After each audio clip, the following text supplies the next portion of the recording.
नमस्ते दोस्तों, स्वागत है आपका अकेला व्यक्ति हर बार चैनल पर, जहां हम अकेलेपन को आपकी कमजोरी नहीं बल्कि आपकी सबसे बड़ी ताकत में बदलने की प्रेरणा देते हैं। क्या आप कभी महसूस करते हैं कि आप इस दुनिया की भीड़ में भी अकेले हैं?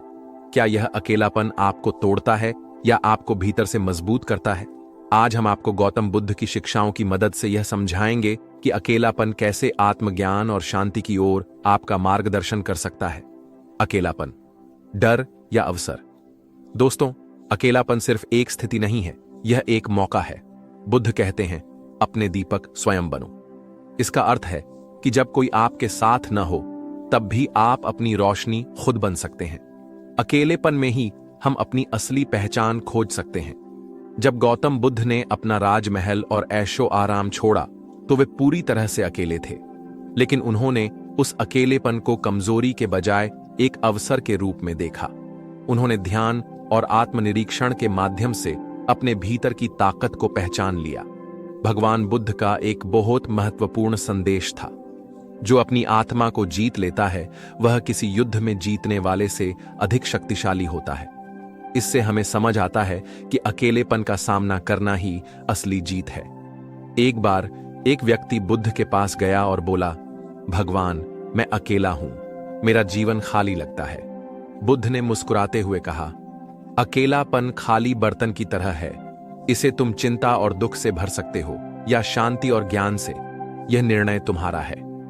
व्यक्ति ने उनकी बात को समझा और ध्यान का अभ्यास किया। धीरे धीरे उसने अपने अकेलेपन को अपनी सबसे बड़ी ताकत बना लिया। अकेलेपन को कैसे ताकत बनाएं? 1. ध्यान करें। हर दिन 10 मिनट का ध्यान आपके मन को शांति और स्पष्टता देगा। 2.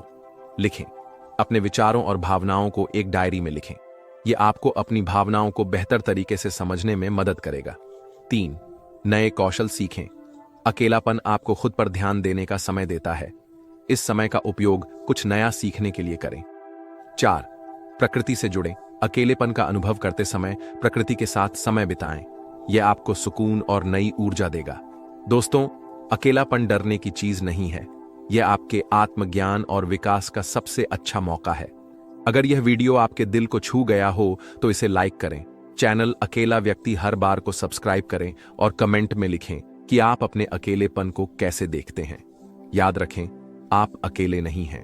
हर बार जब आप खुद को अकेला महसूस करें तो जान लें कि यह समय आपकी आत्मा को मजबूत करने का है। चलिए, अब आपको बताते हैं कि खुश रहने के लिए क्या करें, अपने दुखों को ताकत में कैसे बदलें। अब हम आपको वह 10 सीख बताने वाले हैं जिसे सुनने के बाद अवश्य आप अपने दुखों को खुशी में बदल सकते हैं। तो चलिए शुरू करते हैं। स्वागत है। आज मैं आपसे एक बहुत महत्वपूर्ण विषय पर बात करने जा रहा हूं, खुश रहने के 10 तरीके। खुशी हर इंसान की जरूरत है। हम चाहे कितने भी पैसे कमा लें, अगर खुश नहीं हैं तो वो सब व्यर्थ है। तो आइए जानते हैं वो 10 तरीके जो हमें सच्ची खुशी दे सकते हैं। आभार व्यक्त करें। अपनी जिंदगी में जो कुछ भी है उसके लिए आभारी रहें। छोटे छोटे पलों और चीजों के लिए धन्यवाद कहना सीखें। यह आपको हर स्थिति में सकारात्मक बनाए रखेगा। स्वास्थ्य का ख्याल रखें। स्वस्थ शरीर में ही स्वस्थ मन बसता है। रोजाना व्यायाम करें, संतुलित आहार लें और पर्याप्त नींद लें। ये आदतें आपकी खुशी का आधार बनेंगी। वर्तमान में जिएं। अतीत की गलतियों या भविष्य की चिंताओं में ना उलझें। वर्तमान क्षण को पूरी तरह से जिएं। यह आपको मानसिक शांति और खुशी देगा। अपने शौक पूरे करें। अपनी रुचियों और शौक को समय दें। यह न केवल आपको आत्मसंतोष देगा बल्कि आपके अंदर रचनात्मकता भी लाएगा। सकारात्मक सोच रखें। नकारात्मक विचारों से बचें और हर स्थिति में कुछ अच्छा देखने की कोशिश करें।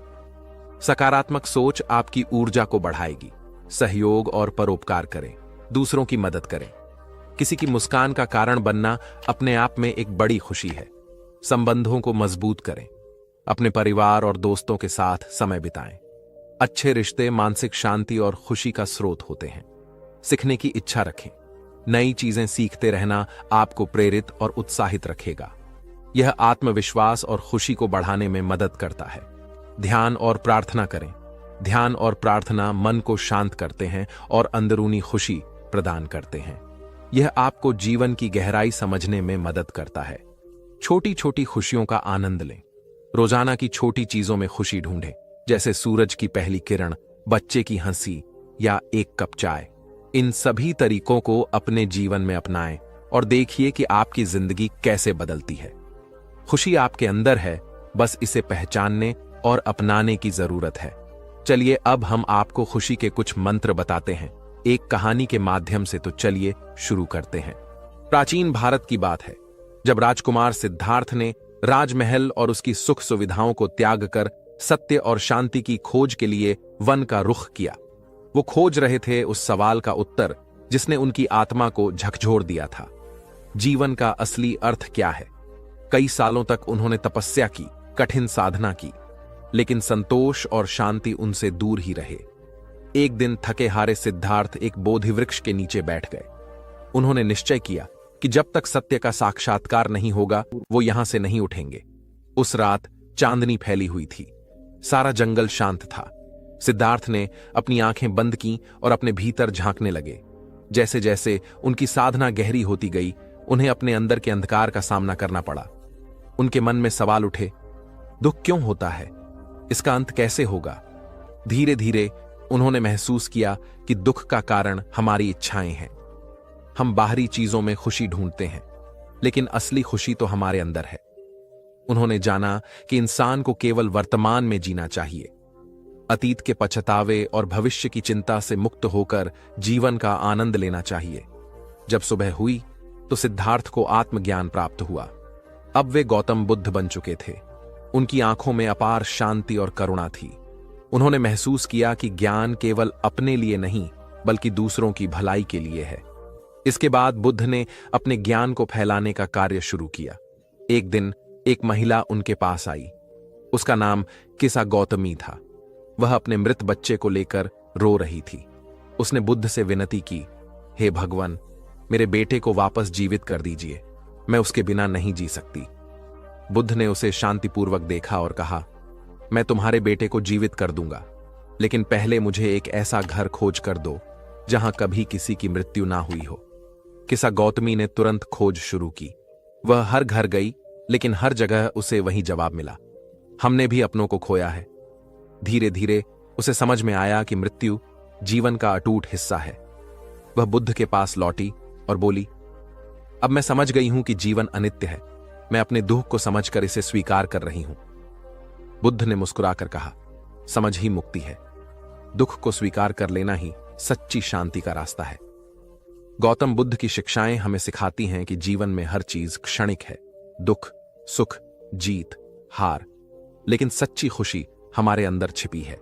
जब हम अपने अंतर्मन की रोशनी को पहचानते हैं, तभी हमें सच्ची शांति मिलती है। इस कहानी का संदेश है कि हमें दुखों से भागना नहीं चाहिए, बल्कि उन्हें समझकर स्वीकार करना चाहिए। यही हमारे जीवन को संतुलित और शांत बना सकता है। भावनाओं और शिक्षा से भरी इस कहानी से हमें यह सीख मिलती है कि जीवन में सही दृष्टिकोण अपनाकर ही हम सच्ची खुशी और शांति पा सकते हैं। चलिए अब एक और कहानी के माध्यम से हम जानेंगे कि खुश कैसे रहे, ऐसा क्या करें कि हर गम में भी खुश रहे। तो चलिए जानते हैं एक साधु की कहानी के माध्यम से। खुश रहने के सबसे आसान तरीके क्या है? हमें लगता है कि खुश रहने के लिए कुछ खास तरह के हालात होने चाहिए, तभी हम खुश रह सकते हैं।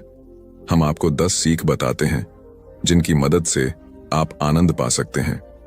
हम जीवन में जो भी करते हैं खुशी पाने के लिए करते हैं, लेकिन दुर्भाग्य से खुश रहना काफी मुश्किल काम लगता है। हमें लगता है कि खुश रहने के लिए कुछ खास तरह के हालात होने चाहिए, तभी हम खुश रह सकते हैं, लेकिन ऐसा नहीं है।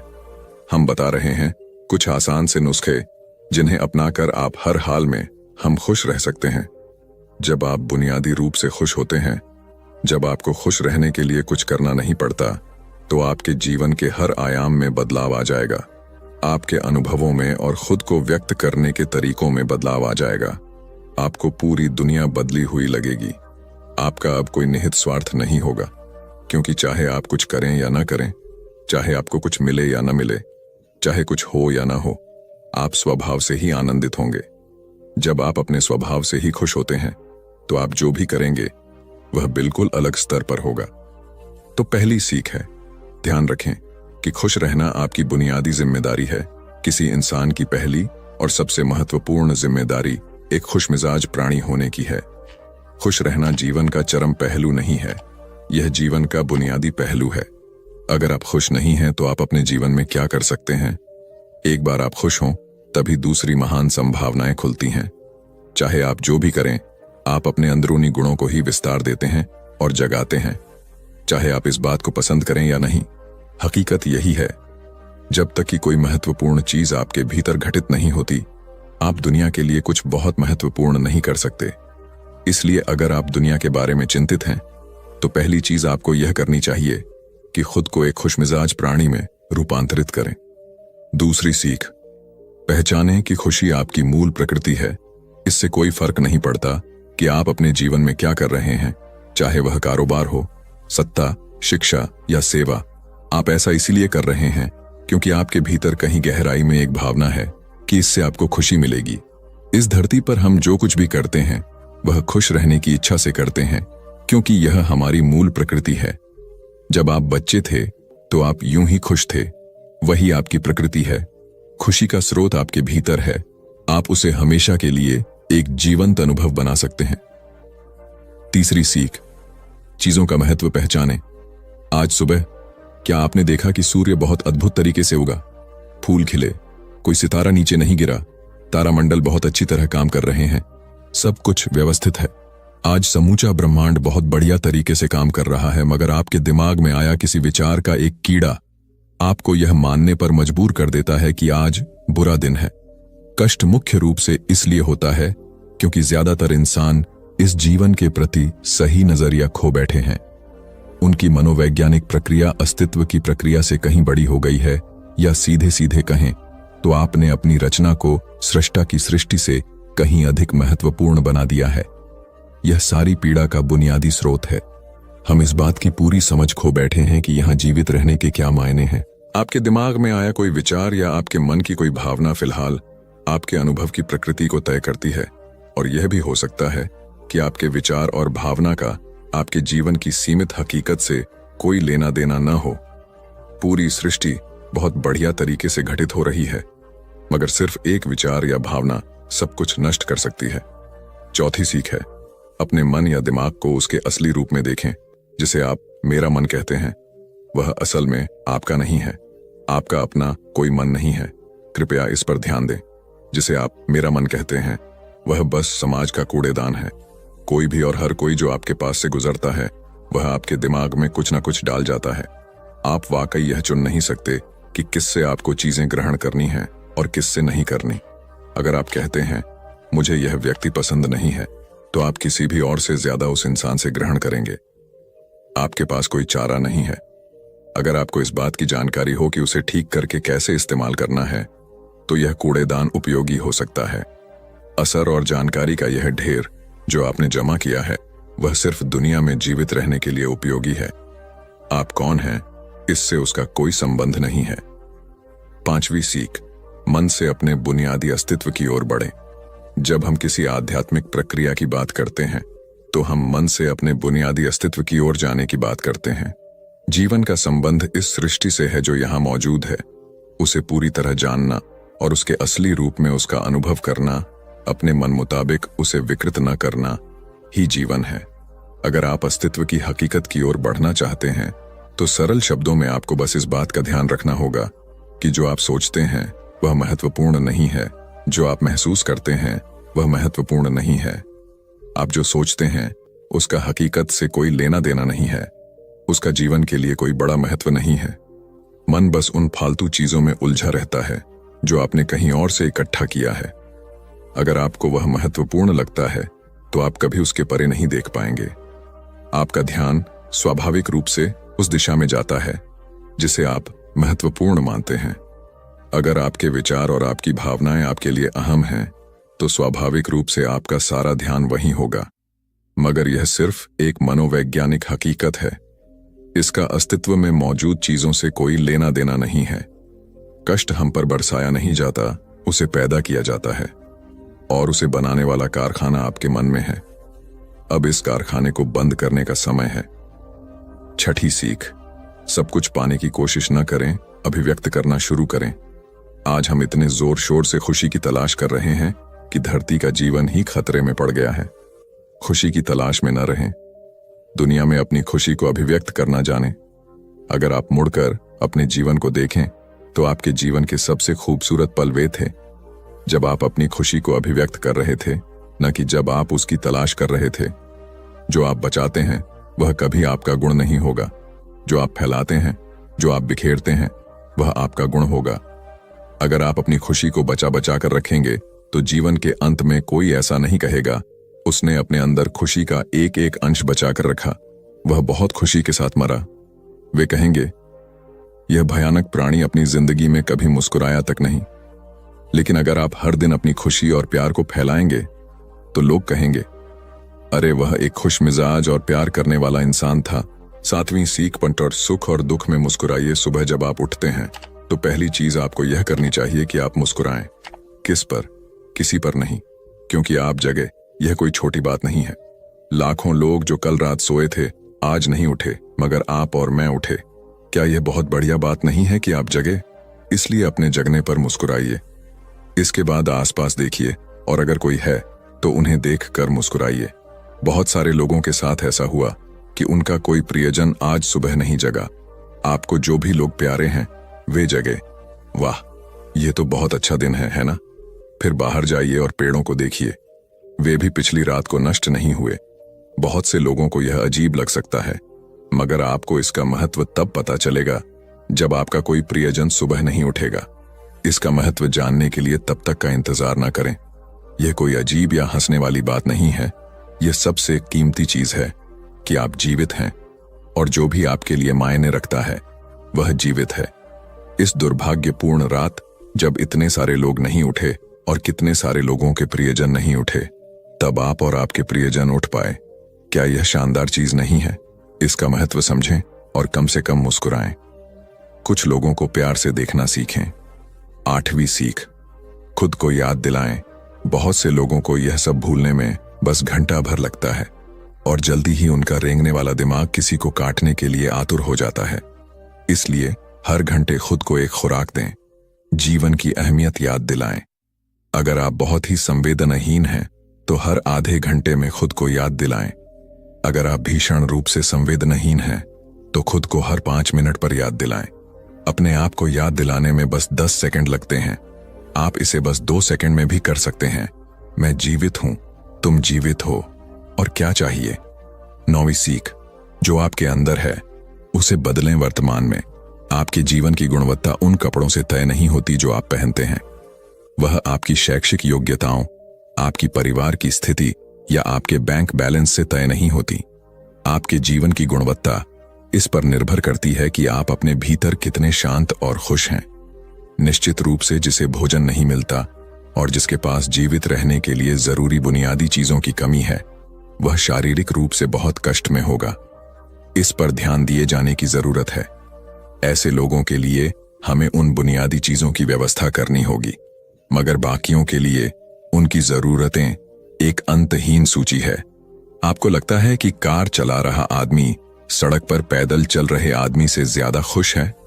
नहीं, आपके पास क्या है उससे यह तय नहीं होता। यह इस पर निर्भर करता है कि वे उस समय कैसा महसूस कर रहे। 10वीं और आखिरी सीख, अपने आप को दूसरों से तुलना करना छोड़ दें। ज्यादातर लोग इसलिए दुखी नहीं होते क्योंकि उनके पास किसी चीज की कमी होती है। वे दुखी इसलिए होते हैं क्योंकि वे खुद की तुलना किसी और से करते हैं। आप एक मोटर बाइक चला रहे हैं, आप किसी को मर्सिडीज चलाते देखते हैं और खुद को दुखी कर लेते हैं।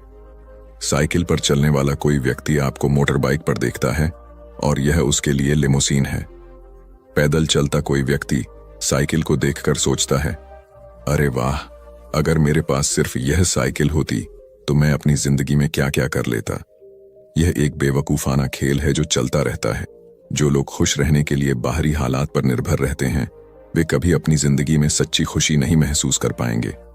निश्चित रूप से अब समय है कि हम अपने अंदर झांकें और देखें कि हम किस तरह खुशहाली में रह सकते हैं। जीवन के अपने अनुभव से आप साफ साफ देख सकते हैं कि सच्ची खुशी आपको तभी मिलती है जब आपके अंतर्मन में बदलाव आता है। जब आप खुश होने के लिए बाहरी स्थितियों पर निर्भर होते हैं तो आपको समझना चाहिए कि बाहरी हालात कभी भी 100% आपके अनुकूल नहीं होते। जब यह हकीकत है तो कम से कम इस एक इंसान यानी कि आप को उस तरह रहना चाहिए जैसे आप रहना चाहते हैं। अगर आप अपने अंदर उस तरह होते हैं जिस रूप में आप खुद को रखना चाहते हैं तो आप कुदरती तौर पर खुश होंगे। यह कोई ऐसी चीज नहीं है जिसे आपको खोजना पड़े। अगर आप अपनी मूल प्रकृति में वापस चले जाते हैं तो आप सिर्फ खुश ही रहेंगे। हमारी दूसरी कहानी है अपने मन पर नियंत्रण कैसे करें। आज हम आपको मन पर नियंत्रण करने के 10 उपाय बताएंगे। अगर आप फॉलो करते हैं तो यकीनन आप अपने मन पर नियंत्रण कर पाएंगे। तो चलिए दोस्तों, हम आपको एक एक करके समझाते हैं। अपने मन को नियंत्रित करने के लिए 10 युक्तियां। हमारे मन में अक्सर दिन भर में इतने सारे विचार आते हैं कि यह महसूस करना मुश्किल हो जाता है कि हम उन पर पूरी तरह से नियंत्रण रख पा रहे हैं। कभी कभी ऐसा लगता है कि वे आपके दिमाग पर हावी हो गए हैं। आप एक ऐसे दिन के बाद बिस्तर पर लेट रहे हैं जो कभी खत्म होता नहीं दिख रहा था। आपका शरीर थका हुआ है और आपके तकिए आपको बुला रहे हैं, लेकिन जैसे ही आप बिस्तर पर लेटते हैं आपका दिमाग पागल हो जाता है। ये विचार अचानक से आपके दिमाग में आते हैं और आपको नहीं पता कि इनके बारे में क्या करना है। अचानक आप तनाव में आ जाते हैं और आपको लगता है कि आप कभी सो नहीं पाएंगे।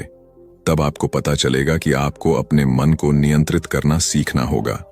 आप सीख सकते हैं कि उन अवांछित नकारात्मक विचारों को अधिक सकारात्मक सोच के लिए कैसे बदला जाए। यह आपकी उंगलियों के इशारे से नहीं होगा, लेकिन निरंतर प्रयास से आप अपने विचारों को अधिक उत्पादक, सकारात्मक चीजों पर केंद्रित करने में सक्षम होंगे।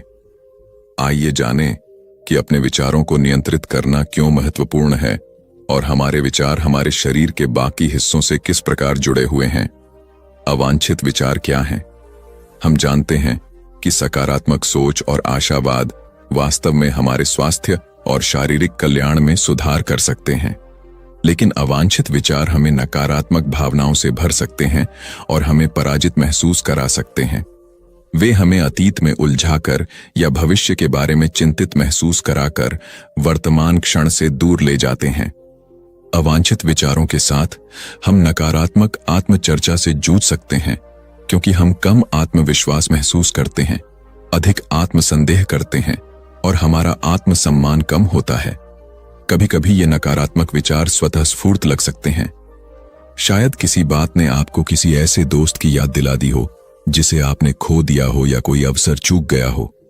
उस समय आपके अवांछित विचार आपके काम को नुकसान पहुंचा सकते हैं या आपको कुछ नया करने से रोक सकते हैं। और अगर आप अपने मानसिक स्वास्थ्य से जूझ रहे हैं तो यह और भी बुरा हो सकता है। शोध से पता चला है कि अवसाद अधिक नकारात्मक विचार पैदा करता है, जिससे आपके अपने मन को नियंत्रित करना कठिन हो जाता है।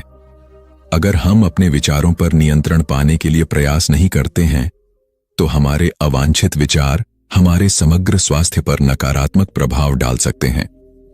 अगर आपको लगता है कि अवांछित विचारों से जूझने वाले आप अकेले नहीं हैं, तो आप अकेले नहीं हैं।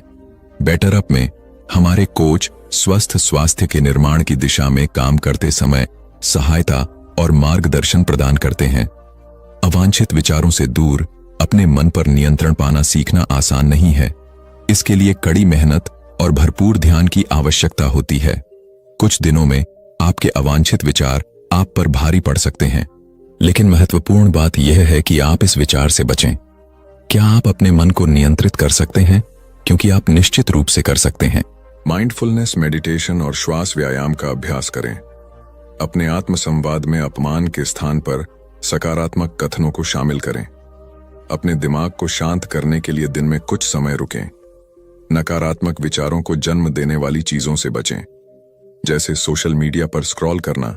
यदि आप भ्रमित हैं या अनिश्चित हैं कि कैसे सोचें, तो अपने अवांछित विचारों जैसे चिंतन या बुरे रवैये का कारण बनने वाले पैटर्न की पहचान करने के लिए बेहतर आत्म जागरूकता विकसित करें।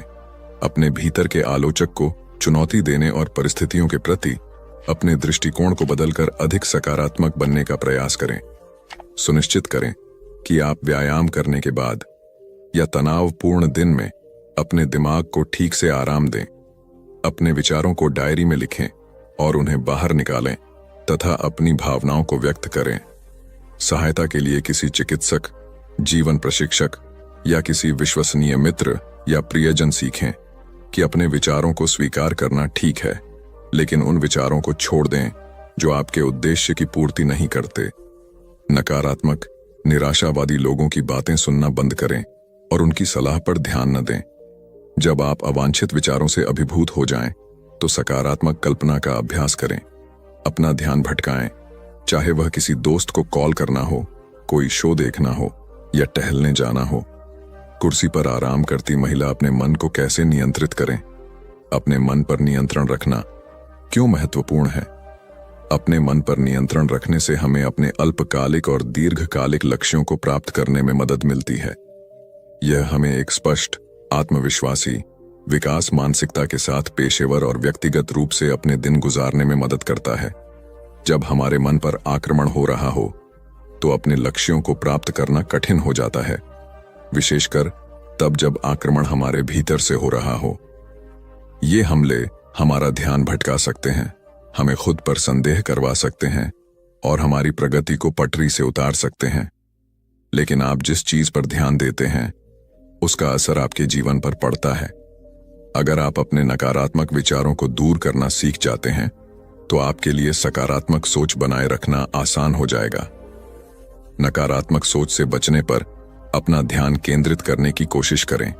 अधिक केंद्रित मानसिकता के साथ, जो अवांछित विचारों से दबी हुई नहीं है, हम वह हासिल कर सकते हैं जिसे हम हासिल करना चाहते हैं।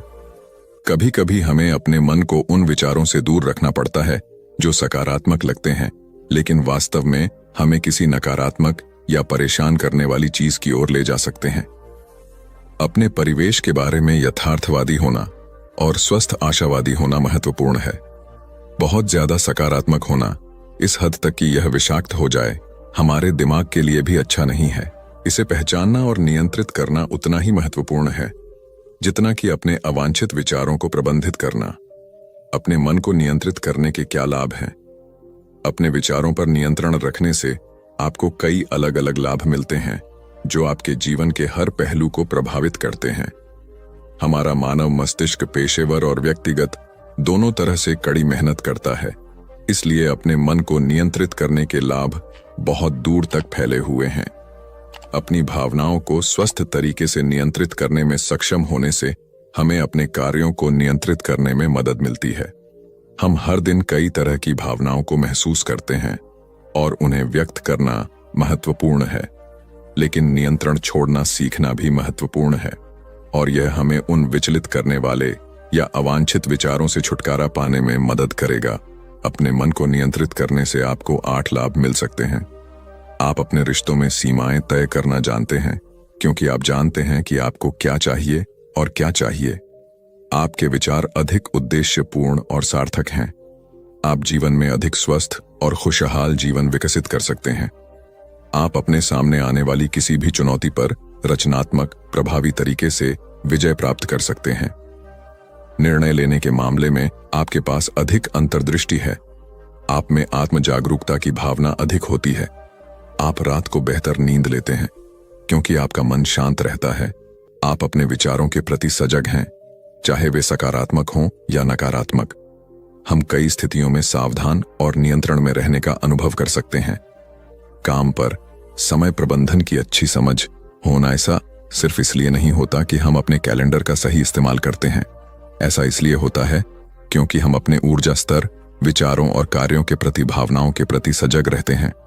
इस नियंत्रण को छोड़ देने से हमें काम पर बर्नआउट के तनाव से उबरने में भी मदद मिलती है। हम सब कुछ नहीं कर सकते, चाहे हम कितनी भी कोशिश कर लें। अगर हम चिंता या उच्च तनाव के स्तर पर हैं, तो माइंडफुलनेस तब मददगार हो सकती है जब हम अपने मन को नियंत्रित करना सीख लें। माइंडफुल प्रैक्टिस हमें अपने तनाव को प्रबंधित करने और उसे कम करने में मदद करती है। शोध में यह भी पाया गया है कि माइंडफुलनेस मेडिटेशन और गहरी सांस लेने से लोगों को चिंता पर काबू पाने में मदद मिलती है। अपने मन पर ध्यान केंद्रित करने से हम अपने कार्यों और व्यवहार के साथ अधिक जानबूझकर हो सकते हैं।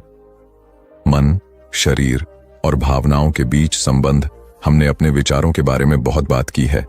लेकिन हम यह नहीं भूल सकते कि हमें अपने मन को नियंत्रित करने के लिए अपने शरीर की स्थिति और भावनाओं के बारे में जागरूक होने की आवश्यकता है।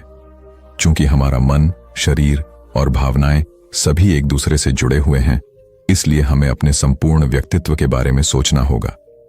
जीवन जीने के लिए एक संपूर्ण व्यक्ति दृष्टिकोण का मतलब है कि यह सब आपके बारे में है। आप ड्राइवर की सीट पर हैं और विस्तार से बता रहे हैं कि आप क्या महसूस करते हैं, आपका शरीर कैसा काम कर रहा है और आपके दिमाग में क्या चल रहा है, और प्रत्येक भाग उतना ही महत्वपूर्ण है जितना कि अगला।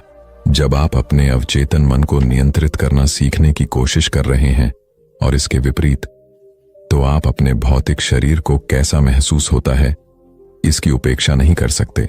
हमारे मन, शरीर और आत्मा के बीच संतुलन बनाने का प्रयास, इससे हमें समग्र रूप से स्वस्थ रहने में मदद मिलेगी और हमारे निजी और पेशेवर जीवन को विपरीत नहीं माना जा सकता। अगर हमारा निजी जीवन स्वस्थ है लेकिन हमारा करियर हम पर भारी पड़ रहा है, तो हमारा समग्र स्वास्थ्य प्रभावित होता है। अपने करियर में सफल होने के लिए यह भी जरूरी है कि हम रात को ठीक से सोएं, संतुलित भोजन करें और सामाजिक संबंध बनाएं। अगर आप किसी एक क्षेत्र की उपेक्षा कर रहे हैं क्योंकि वह महत्वहीन लगता है, तो आप अपना जीवन नहीं बदल सकते। आप एक संपूर्ण व्यक्ति हैं और आपको अपने संपूर्ण स्व का ध्यान रखना चाहिए। याद रखें, आप अपने मन के मालिक हैं, जैसा कि संपूर्ण व्यक्ति दृष्टिकोण बताता है। अपने आप को यह याद दिलाना महत्वपूर्ण है कि आप नियंत्रण में हैं। कोई और आपको यह नहीं बता सकता कि आपको क्या सोचना चाहिए या क्या नहीं, इसलिए यह आप पर निर्भर है कि आप क्या काम करते हैं। कभी कभी अपने अवांछित विचारों को चुनौती देना और उन्हें दूर करने के लिए आवश्यक कड़ी मेहनत करना कठिन हो सकता है, लेकिन बहादुर बनकर और अब भी नकारात्मक विचारों से निपटना भविष्य में स्वस्थ, अधिक सकारात्मक सोच के लिए जगह बनाएगा। आप तय करते हैं कि आपके मन में कौन से विचार आते हैं और आप उनसे कैसे बातचीत करते हैं। भविष्य में अपने आप से पूछें, क्या आप अपने मन को खुद पर नियंत्रण करने देंगे या आप अपने मन को नियंत्रित करना सीखने की दिशा में काम करेंगे। हर किसी को यह महसूस करने का हक है कि उनका दिमाग उनका अपना है। यह आपको आवश्यक सहायता प्रदान कर सकता है ताकि आप अपने अवांछित विचारों से छुटकारा पा सकें और उन्हें ऐसे विचारों से प्रतिस्थापित कर सकें जो आपकी भलाई में मदद करते हैं। तो चलिए अब चलते हैं अपनी तीसरी और आखिरी कहानी की तरफ। ये स्टोरी हम आपको एक कहानी के माध्यम से साझाएंगे, तो चलिए शुरू करते हैं। एक राजा ने अपने पुरुषार्थ से राज्य को समृद्ध बना दिया था। राज्य में रण बड़ी सुखी थी क्योंकि वह प्रत्येक वर्ग के हितों को ध्यान में रखकर काम करता था। जब राजा वृद्ध हुआ तो उसे योग्य उत्तराधिकारी को चिंता सताने लगी, क्योंकि उसे लगता कि योग्य उत्तराधिकारी के बिना सुव्यवस्था अव्यवस्था में बदल जाएगी और प्रजा की परेशानी बढ़ जाएगी। हालांकि राजा का एक बेटा था, किंतु वह अत्यधिक आलसी और कर्महीन था। वह स्वयं को मालिक समझता और शेष सभी को अपना गुलाम। यह अहंकार उसके आचरण में सदैव झलकता था। राजा उसे सुधारने के उद्देश्य से बुद्ध के आश्रम में छोड़ आया। बुद्ध ने अगले ही दिन राजकुमार को आदेश दिया, वत्स, यहां से 5 कोस पर एक जंगल है, तुम वहां जाकर फूलों के कुछ पौधे ले आओ और उन्हें आश्रम के अहाते में लगा दो। यह सुनते ही राजकुमार को बड़ा क्रोध आया, क्योंकि उसने तो आदेश देना ही सीखा था। चूंकि उसके पिता ने बुद्ध को बात मानने को कहा था, इसलिए वह मन मारकर जंगल गया और फूलों के पौधे लाकर आश्रम में लगा दिए। राजकुमार ने उन्हें सींचा और जानवरों से बचाने के लिए उनकी रात दिन रखवाली की। कुछ महीनों में सारा आश्रम भांति भांति के सुंदर फूलों से खिल उठा। राजकुमार अपनी मेहनत का ऐसा फल देखकर बहुत प्रसन्न हुआ। बुद्ध ने उसे शाबाशी देते हुए समझाया, वत्स, याद रखो, जो सोता है उसका भाग्य भी सो जाता है और जो चलता है उसका भाग्य निरंतर उसके साथ चलता है। अब राजकुमार कर्मठ बन चुका था। राजा को अपना योग्य उत्तराधिकारी मिल गया था। कर्म सफलता की कुंजी है, अतः सदैव कर्मरत रहना चाहिए। एक दिन एक शिक्षित युवक बुद्ध के पास आया। उसने बुद्ध को प्रणाम कर अपनी जिज्ञासा रखी, गुरुजी, आप ईश्वर की बात करते हैं, क्या आपने ईश्वर के दर्शन किए हैं जो आप साधिकार इस विषय पर इतना कुछ कह पाते हैं? बुद्ध ने कुछ नहीं कहा और स्नेहपूर्वक उसके सिर पर हाथ फेर दिया। युवक ने समझा कि बुद्ध के पास मेरे प्रश्न का उत्तर नहीं है। फिर उन्होंने कहा, आओ हम कुछ देर यहाँ के बगीचे में घूमे। बगीचे में गुलाब और रजनीगंधा के सुगंधित फूल लगे थे। युवक बोला, गुरुजी, इन फूलों की सुगंध से सारा वातावरण महक रहा है। बुद्ध ने कहा, वत्स, तुम ठीक कहते हो, किंतु एक बात बताओ कि यह सुगंध तुम्हें दिखाई दे रही है? युवक बोला, जी नहीं, सुगंध तो अनुभव की जाती है। तब बुद्ध ने कहा, बस यही तुम्हारे प्रश्न का उत्तर है। तुम्हारे शरीर में जब कभी कहीं चोट लगती है तो दर्द होता है। क्या इस दर्द को तुम देख सकते हो? युवक बोला, नहीं, वह भी अनुभूत ही होता है। बुद्ध ने अंतिम रूप से युवक का समाधान करते हुए कहा, आत्मा और परमात्मा के साथ भी यही बात है। आत्मा को परमात्मा की अनुभूति के द्वारा उसका साक्षात्कार होता है, न कि स्थूल नेत्रों से। युवक अब पूर्णतः संतुष्ट था। बुद्ध का आभार मानते हुए वह चला गया। परमात्मा सदैव अनुभूति के स्तर पर ही घटता है, और यह घटना तब होती है जब मन पूर्णतः निर्लिप्त तथा संभव को प्राप्त हो चुका हो। महात्मा बुद्ध नदी के किनारे एकांत में अपनी कुटिया में रहते थे। उन्होंने कुटिया के चारों ओर हरे भरे वृक्ष लगा रखे थे, जिन पर सुबह शाम पक्षियों का कलरव गूंजता रहता था। प्रकृति का यह मधुर सान्निध्य महात्मा बुद्ध को सदैव आनंदित रखता था। पक्षी और पेड़ पौधे तो मानो उनका परिवार ही बन गए थे। एक दिन महात्मा बुद्ध प्रातःकालीन उठे ही थे कि द्वार पर उन्हें एक सेठ जी खड़े नजर आए। उन्हें चिंताग्रस्त देख महात्मा बुद्ध ने उनसे समस्या जाननी चाहिए। सेठ जी बोले, महाराज, मेरे पास विशाल संपदा है, भरा पूरा परिवार है और मुझे कोई रोग भी नहीं है। फिर भी मुझे नींद नहीं आती, रात भर करवटें ही बदलता रहता हूं। महात्मा बुद्ध ने आत्मीयता से सेठ जी के सिर पर हाथ फेरकर कहा, सेठ, तुम्हारे पास सब कुछ भले ही हो, किंतु वह नहीं है जो नींद के लिए आवश्यक है। सेठ ने पूछा, वह क्या है महाराज? महात्मा बोले, तुम चारों ओर चिंताओं से घिरे हो। धन संपत्ति की चिंता, व्यापार व्यवसाय की चिंता, परिवार की चिंता।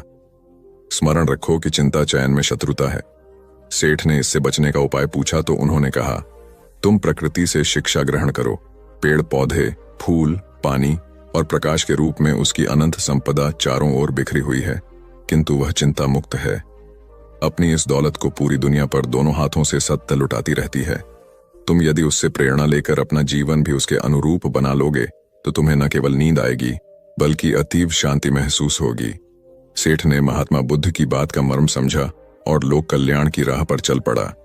धन और ज्ञान देने से बढ़ते ही हैं, इसलिए इनके संग्रह के साथ साथ इनके दान की वृत्ति भी रखनी चाहिए। एक गरीब किसान गौतम बुद्ध का बहुत बड़ा भक्त था। एक दिन वह बुद्ध के पास आया और अपने गांव आने का आग्रह किया। बुद्ध उसके गांव पहुंचे तो सारा गांव उन्हें देखने व सुनने के लिए उमड़ पड़ा, किंतु वह किसान नहीं आया। हुआ यह कि उसी दिन किसान के बैलों की जोड़ी कहीं खो गई। किसान इस दुविधा में रहा कि बुद्ध का प्रवचन सुने या अपने बैलों को खोजे। काफी सोचने के बाद उसने अपने बैलों को खोजने का निर्णय किया। घंटों भटकने के बाद बैल मिले। थकाहारा किसान घर आया और भोजन कर सो गया। अगले दिन वह अति संकोच से क्षमा प्रार्थी बन बुद्ध के पास पहुंचा तो वे बड़े स्नेह से बोले, मेरी दृष्टि में यह किसान मेरा सच्चा अनुयायी है। इसने उपदेश से अधिक महत्व कर्म को दिया। यदि यह कल बैलों को न ढूंढते हुए उपदेश सुनता तो मेरी बातें इसकी समझ में नहीं आती, क्योंकि मन बैलों में अटका रहता। इसने कर्म को महत्व देकर प्रशंसनीय काम किया। सार यह है कि हम जहां जिस भूमिका में हों उसका ईमानदारी से निर्वाह करें। यही सच्ची आध्यात्मिकता है, क्योंकि प्रत्येक धर्म कर्म को ही सर्वोपरि महत्व देता है। गौतम बुद्ध को उनके अनुयायी यदि स्नेह से कहीं बुलाते तो वे अवश्य जाते। फिर जब बुद्ध पहुंचते तो श्रोताओं की भारी भीड़ उमड़ पड़ती। बुद्ध के वचनों में जो अमृतत्व होता था उसका पान करना सभी को प्रीतिकर लगता था। उनके उपदेशों में ऐसा कुछ अवश्य होता था जिससे गंभीर समस्याएं सुलझ जाती और कुछ न कुछ सार्थक भी प्राप्त हो। सार यह है कि हम जहां जिस भूमिका में हो उसका ईमानदारी से निर्वाह करें। यही सच्ची आध्यात्मिकता है, क्योंकि प्रत्येक धर्म कर्म को ही सर्वोपरि महत्व देता है। गौतम बुद्ध के पास उनका प्रिय शिष्य पूर्ण पहुंचा। बुद्ध ध्यानावस्था में बैठे थे। पूर्ण के पहुंचने पर उन्होंने आंखें थोड़ी सी खोली और पूर्ण से आने का कारण पूछा तो उसने कहा, मैं धर्म प्रचार के लिए जाना चाहता हूं, आपकी आज्ञा चाहिए। बुद्ध मुस्कुराए और कहा कि पूर्ण, धर्म की राह बहुत मुश्किल है। तुम लोगों को अच्छी बातें बताने जाओगे और लोग तुम पर नाराज होंगे, हो सकता है कि अपशब्द भी कहे। इस पर पूर्ण ने कहा, कोई बात नहीं, मैं यह सोचकर उनकी बातों पर ध्यान नहीं दूंगा कि उन्होंने अपशब्द ही कहे, पिटाई तो नहीं की। बुद्ध बोले, हो सकता है कि कुछ लोग हाथ उठा दें। पूर्ण ने कहा, तब मैं यह सोचकर उन्हें क्षमा कर दूंगा कि उन्होंने मुझ पर शस्त्रों से प्रहार तो नहीं किया। बुद्ध फिर बोले, हे पूर्ण, हो सकता है कि कुछ लोग तुम पर शस्त्रों का भी उपयोग करें। पूर्ण ने उत्तर दिया, तब मैं यह सोचकर उनके प्रति कोई प्रतिकार की भावना नहीं रखूंगा कि उन्होंने मुझे मारा, पर जान से तो नहीं मार डाला, मुझे जीवित छोड़ दिया। बुद्ध ने फिर कहा, और यदि तुम्हारे प्राण ही ले लिए तब? पूर्ण ने तत्क्षण सिर झुकाकर कहा, तब मैं उनका आभारी रहूंगा कि उन्होंने धर्म के मार्ग पर मेरे प्राणों का उत्सर्ग करने में मेरी सहायता की। मैं उनके प्रति कृतज्ञ रहूंगा। तब बुद्ध ने आंखें खोली और आशीर्वाद देकर अनुमति दी तथा पूर्ण से कहा, अब तुम धर्म प्रचार करने के पात्र हो। जो किसी में भी कोई दोष न देखे वही सच्चा है। अच्छाई के मार्ग पर चलना बहुत मुश्किल काम है। जो इस राह पर चलता है उसके मार्ग में अनेक बाधाएं आती हैं, लेकिन जो व्यक्ति किसी में भी दोष न देखे वही बाधाओं को सहजता से पार कर अपने लक्ष्य को पूरा कर पाता है। एक बार गौतम बुद्ध जब वन से गुजर रहे थे, तब एक राक्षसी हाथ में तलवार लेकर प्रकट हुई और कहा, अरे बुद्ध, आज तुम्हारे प्रेम को मेरी घृणा के सामने झुकना ही पड़ेगा। आज तुम्हारे जीवन का अंतिम दिन है। बुद्ध ने मुस्कुराते हुए उत्तर दिया, मैं घृणा, उपहास और द्वेष के आगे नतमस्तक नहीं होऊंगा। मैं निंदा, प्रशंसा अथवा उपहास किसी से भी प्रभावित नहीं होता। तुम मुझसे इतनी घृणा करती हो, पर मैं तो तुमसे भी प्रेम करता हूं। राक्षसी ने पूछा, तुम मुझसे प्रेम क्यों करते हो? बुद्ध बोले, मैं तुम्हें मां का रूप देख रहा हूं और मां तो प्रेम का रूप होती है, उसमें हिंसा हो ही नहीं सकती। इतना सुनते ही राक्षसी के हाथ से तलवार गिर पड़ी। हे बुद्ध, तुम धन्य हो। इतना कहते ही बहदेवी में बदल गई और अंतर्धान हो गई। दरअसल जो लोग दूसरों से द्वेष करते हैं, अंत में एक दिन घृणा उन्हें नष्ट कर देती है। घृणा से घिरे हुए लोगों को एक दिन घृणा ले डूबती है। प्रेम सत्य के आवरण से ढका होता है। सत्य से जुड़ा हुआ व्यक्ति सदैव आनंद में जीता है। सत्य को केवल अपने तक सीमित मत रखो, उसे अपने कर्मों में ढालना होगा। सत्य रूपी गुलाब की खुशबू है कर्म। अपने कर्म को प्रेम और सत्य में डुबो कर करो। प्रेम और सत्य मनुष्य को विकास की ओर ले जाते हैं। ध्यान रहे कि ये दोनों मार्ग ईश्वर की ओर जाते हैं। इस मार्ग पर चलने वाले सहज में ही आनंद और शांति को पा लेते हैं। गौतम बुद्ध भ्रमण करते हुए वैशाली नगर के वन विहार में पहुंचे। उनके आगमन का समाचार पूरे नगर में फैल गया। कुछ ही समय में मानो पूरा नगर उनके दर्शन के लिए उमड़ पड़ा। बड़े व्यापारी, शिक्षाविद, समाज सेवी, अधिकारी और राज परिवार से जुड़े कई वरिष्ठ भी वहां पहुंचे। सभी की भावना थी कि तथागत बुद्ध अपने शिष्यों सहित उनके निवास पर पहुंचे एवं भोज का आमंत्रण स्वीकारें। बुद्ध सभी के निवेदन को सुन रहे थे और स्वभावगत मुस्कान के साथ आमंत्रण का आभार व्यक्त कर रहे थे। तभी वैशाली की यात गणिका आम्रपाली भी वहां पहुंची। वह बुद्ध की शिक्षा से प्रेरित होकर बहुत पहले ही अपनी गणिका वृत्ति त्याग चुकी थी। उसने भी बुद्ध को भोजन का आमंत्रण दिया। बुद्ध ने तत्काल उसे स्वीकार किया और अगले दिन भिक्षुओं सहित उसके घर आने की सहमति दे दी। बुद्ध के एक शिष्य को यह बात अच्छी नहीं लगी कि इतने सारे वरिष्ठों के निवेदन के बावजूद बुद्ध ने आम्रपाली का आमंत्रण स्वीकारा। शिष्य की दृष्टि में आम्रपाली गणिका होने से घृणित कर्म से जुड़ी रही थी। जब सभी लोग चले गए तब शिष्य ने पूछा, भगवान, इतने लोगों ने आपको न्योता दिया, फिर आपने आम्रपाली का ही आमंत्रण क्यों स्वीकारा? बुद्ध ने कहा, माना वह गणिका थी, लेकिन पश्चाताप की अग्नि में तपकर वह निर्मल हो चुकी है। यदि कोई व्यक्ति इस निर्मलता को प्राप्त कर ले तो वह उनसे भी श्रेष्ठ हो जाता है जो ऐसे किसी घृणित कर्म में लीन न रहे हों। ऐसे व्यक्ति का आमंत्रण स्वीकारने में संकोच नहीं होना चाहिए। कोई व्यक्ति जब तक बुरे कामों में संलग्न रहता है तब तक उससे दूरी रहे तो ठीक है, लेकिन जो बुरे कामों को छोड़ दे उसे स्वीकार करने में संकोच नहीं करना चाहिए। इससे उसकी अच्छाई की ओर बढ़ने की भावना को बल मिलता है। गौबुद्ध के जीवन की एक घटना है। उन्होंने नियम बना रखा था कि वे अपने संघ में स्त्रियों को स्थान नहीं देंगे। स्त्रियों के लिए भिक्षु होने की दीक्षा उन्होंने वर्जित कर रखी थी। एक समय गौतम बुद्ध एक गांव में ठहरे हुए थे। वहां महाप्रजापति गौतमी उनके पास पहुंची। उन्होंने बुद्ध से कहा, आप स्त्रियों को भी दीक्षा दें। किंतु बुद्ध ने अस्वीकार कर दिया। अनेक स्त्रियां इकट्ठी हुईं और उन्होंने विचार किया कि कैसे गौतम बुद्ध से स्वीकृति प्राप्त की जाए।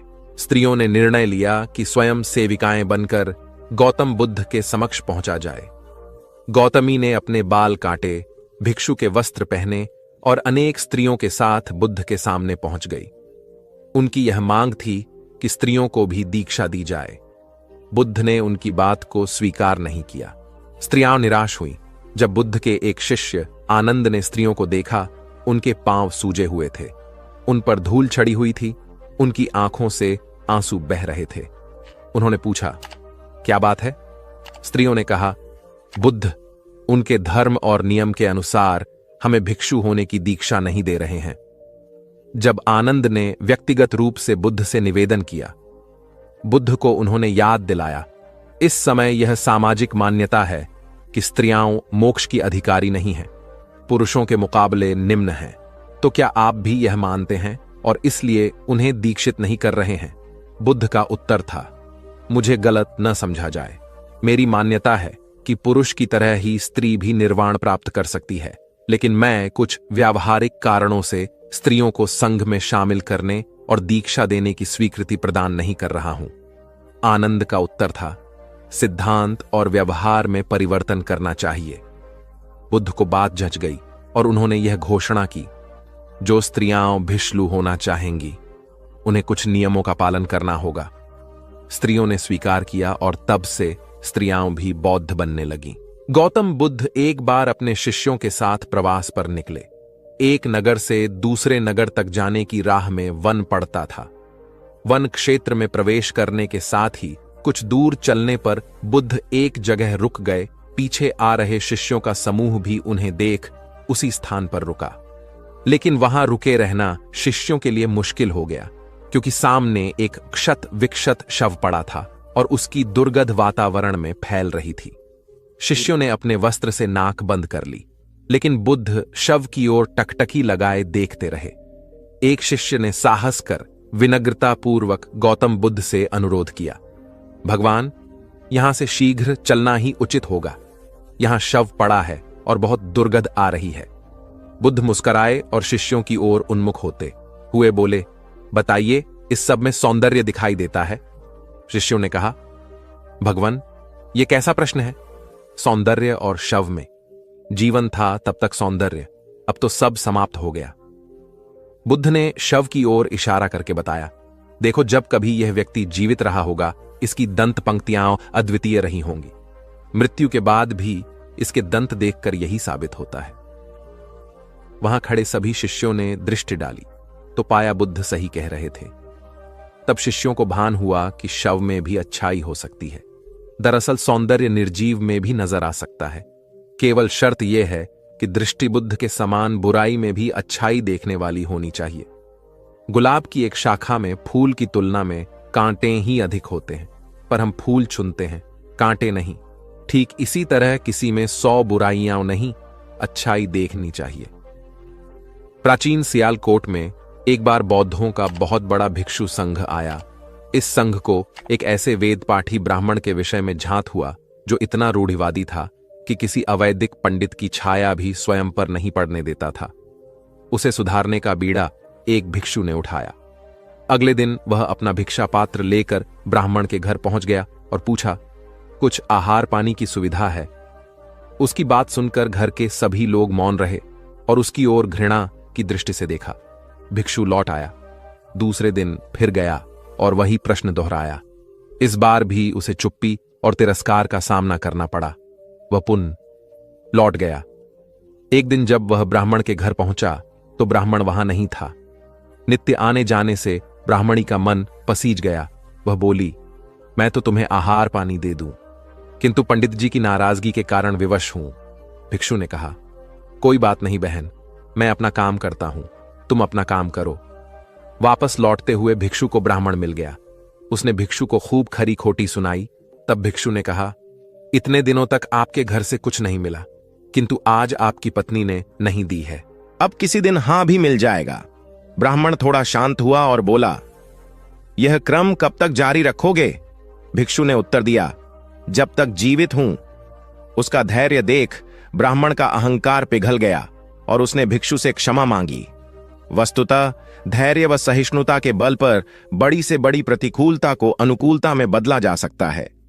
भगवान बुद्ध के प्रवचन सुनने के लिए एक व्यक्ति नियमित रूप से आता था। इस प्रकार उसे 1 माह हो चुका था, किंतु उसके जीवन पर कोई प्रभाव नहीं पड़ा। भगवान बुद्ध उपदेश में कहते थे कि धर्म पर चलो, अपने जीवन से राग द्वेष को दूर करो, काम क्रोध लोभ मोह और अहंकार से सदा दूर रहो। बुद्ध के उपदेशों से लोगों को बहुत शांति मिलती थी, किंतु उस व्यक्ति का मन अशांत रहता था। एक दिन उसने बुद्ध से जाकर कहा, हे प्रभु, मैं 1 माह से आपका उपदेश सुन रहा हूं, किंतु उसका तनिक भी असर मेरे आचरण पर नहीं पड़ा। मैं बहुत परेशान हूं, मुझे क्या करना चाहिए? बुद्ध उनकी बात सुनकर बोले, तुम कहां के रहने वाले हो? उसने कहा, श्रावस्ती का। बुद्ध ने अगला प्रश्न किया, वह यहां से कितनी दूर है?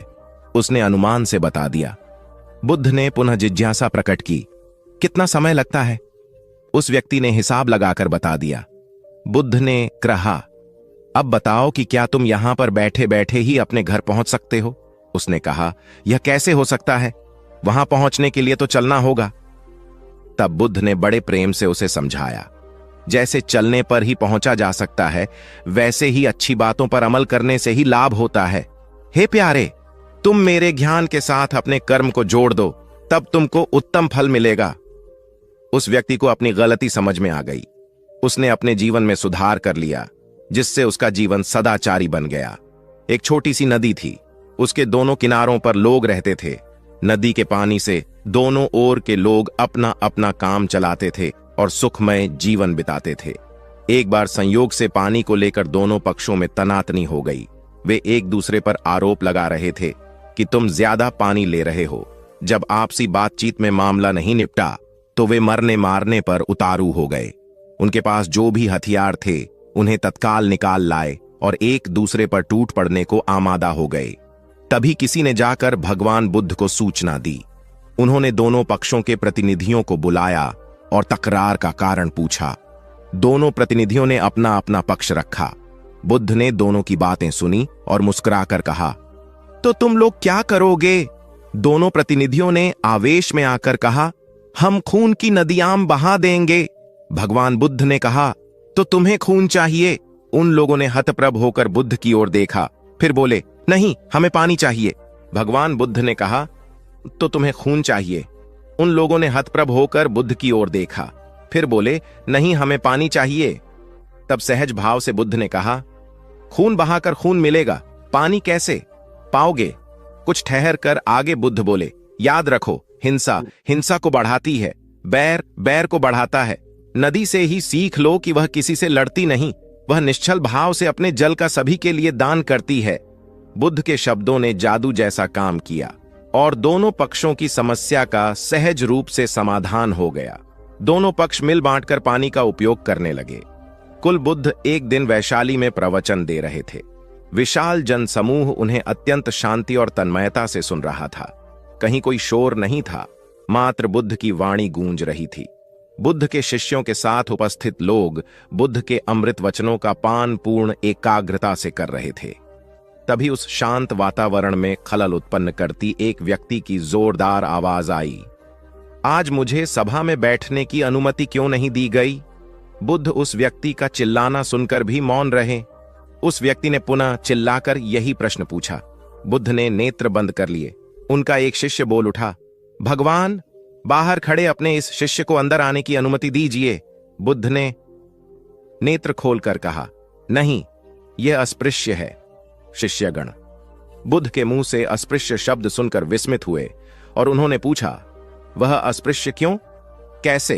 भगवान, आपके धर्म में तो जात पात का भेद नहीं है। बुद्ध बोले, आज यह क्रोध में आया है। क्रोध से जीवन की एकता भंग होती है। क्रोध ही मानसिक हिंसा करता है। किसी भी कारण से क्रोध करने वाला अस्पृश्य है। उसे कुछ देर तक स्मरण कर लेना चाहिए कि अहिंसा परम धर्म है। कथा का उपदेश यह है कि क्रोध एक असात्विक भाव है जो कर्ता और भोक्ता दोनों के लिए हानिकारक होता है। अथ इससे बचते हुए शांति से विचारने व कार्य करने की प्रवृत्ति अपनानी चाहिए। शांत मन और मस्तिष्क ही विवेकपूर्ण निर्णय लेने में सक्षम होते हैं। बौद्ध संघ के एक भिक्षु को कोई गंभीर रोग हो गया। उसकी हालत इतनी खराब हो गई कि वह चल फिर भी नहीं सकता था और मलमूत्र में लिपटा पड़ा रहता था। उसकी यह हालत देख उसके साथी भिक्षु भी उसके पास नहीं आते और घृणा से मुंह फेरकर आसपास से निकल जाते थे। कुछ दिनों बाद बुद्ध को यह बात पता चली तो वे तत्काल अपने प्रिय शिष्य आनंद के साथ उस भिक्षु के पास पहुंचे। उसकी दयनीय दशा से उन्हें घोर कष्ट हुआ। उन्होंने भिक्षु से पूछा, तुम्हें कौन सा रोग हुआ है? भिक्षु बोला, भगवान, मुझे पेट की बीमारी है। बुद्ध ने स्नेह से उसके सिर पर हाथ फेरते हुए प्रश्न किया, क्या तुम्हारी परिचर्या करने वाला कोई नहीं है? भिक्षु की ना सुनते ही बुद्ध ने आनंद से कहा, पानी लेकर आओ, हम लोग पहले इसका शरीर स्वच्छ करेंगे। आनंद पानी लेकर आए। फिर बुद्ध ने भिक्षु के शरीर पर पानी डाला और आनंद ने उसके मलमूत्र को साफ किया। अच्छी तरह धो पोंछकर बुद्ध ने भिक्षु के सिर को पकड़ा और आनंद ने पैरों को। इस प्रकार उसे उठाकर चारपाई पर लिटा दिया। फिर बुद्ध ने सारे भिक्षुओं को एकत्रित कर उन्हें समझाया, भिक्षुओं, तुम्हारे माता नहीं, पिता नहीं, भाई नहीं, बहन नहीं जो तुम्हारी सेवा करेंगे। यदि तुम परस्पर एक दूसरे की सेवा और देखभाल नहीं करोगे तो फिर कौन करेगा? याद रखो, जो रोगी की सेवा करता है वह ईश्वर की सेवा करता है। दीनहीन के प्रति करुणा व सेवा का भाव इस जगत को बुद्ध का सबसे बड़ा संदेश है, जो प्रत्येक देश, काल, परिस्थिति में प्रासंगिक है। गौतम सिद्धार्थ बुद्धत्व प्राप्त करके महात्मा बुद्ध बन गए। सत्य, अहिंसा और दया की मूर्ति बुद्ध अपने शिष्यों के साथ एक गांव में पहुंचे। कुछ अज्ञानी लोग उनके विरोधी थे। वे बुद्ध को अपशब्द कहने लगे। बुद्ध के शिष्यों को बहुत बुरा लगा, मगर बुद्ध ने उन्हें समझाया, ये लोग तो केवल अपशब्द ही कह रहे हैं। अगर ये पत्थर भी मार रहे होते तो भी मैं कहता कि मारने दो। मैं जानता हूं कि ये लोग कुछ कहना चाहते हैं, लेकिन क्रोध के मारे वह कह नहीं पा रहे हैं। 10 साल पहले यदि यही लोग मुझे गाली देते तो मैं इन्हें भी गाली देता, लेकिन अब तो लेन देन से मुक्ति मिल चुकी है। क्रोध से अपशब्द निकलते हैं। यहां तो क्रोध भवन कब का ढह चुका है। अपशब्द कहने वाले बड़ी मुश्किल में पड़ गए। तभी बुद्ध ने अपने शिष्यों से पूछा, इस गांव में कुछ लोग अपशब्द कह रहे हैं, इन्हें बताओ कि वहां के लोग फल और मिठाइयां लेकर आए थे। बुद्ध ने पूछा, फिर मैंने क्या किया था? शिष्यों ने बताया, आपने सारे फल और मिठाइयां यह कहकर वापस कर दी कि अब लेने वाला विदा हो चुका है, इन्हें वापस ले जाओ। आपने कहा था कि 10 साल पहले आते तो मैं सारे उपहार ले लेता। बुद्ध ने पूछा, फिर उन लोगों ने मिठाइयों का क्या किया होगा? शिष्यों ने बताया, गांव में बांट दी होगी। बुद्ध बोले, उन लोगों ने मिठाइयां गांव में बांट दी, लेकिन मैं उन लोगों से कहूंगा कि अपशब्द में न बांटें। बुद्ध फिर बोले, ये लोग अपशब्दों के थाल सजाकर लाए हैं, लेकिन ये गलत आदमी के पास आ गए हैं। ये मुझसे क्रोध नहीं करवा सकते। ठीक खूंटी की तरह जो किसी को नहीं टांगती, लोग उस पर वस्त्र टांग देते हैं।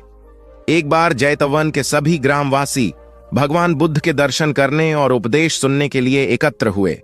उस समय महाकश्यप, मौदगल्यायन, सारिपुत्र, चुंद और देवदत्त जैसे प्रबुद्ध जन बुद्ध के साथ धर्म विषय गंभीर चर्चा में तन्मय थे। ग्रामवासी थोड़ा ठिठक कर खड़े हो गए, क्योंकि इतने ज्ञानी जनों के बीच उन सभी को असहज सा महसूस हो रहा था। कुछ देर बाद बुद्ध की दृष्टि इन ग्रामवासियों पर पड़ी। उन्होंने तुरंत धर्म चर्चा रोक दी। प्रबुद्ध जन बुद्ध के इस व्यवहार पर चकित हो उठे और प्रश्नात्मक दृष्टि से उनको ओर देखा।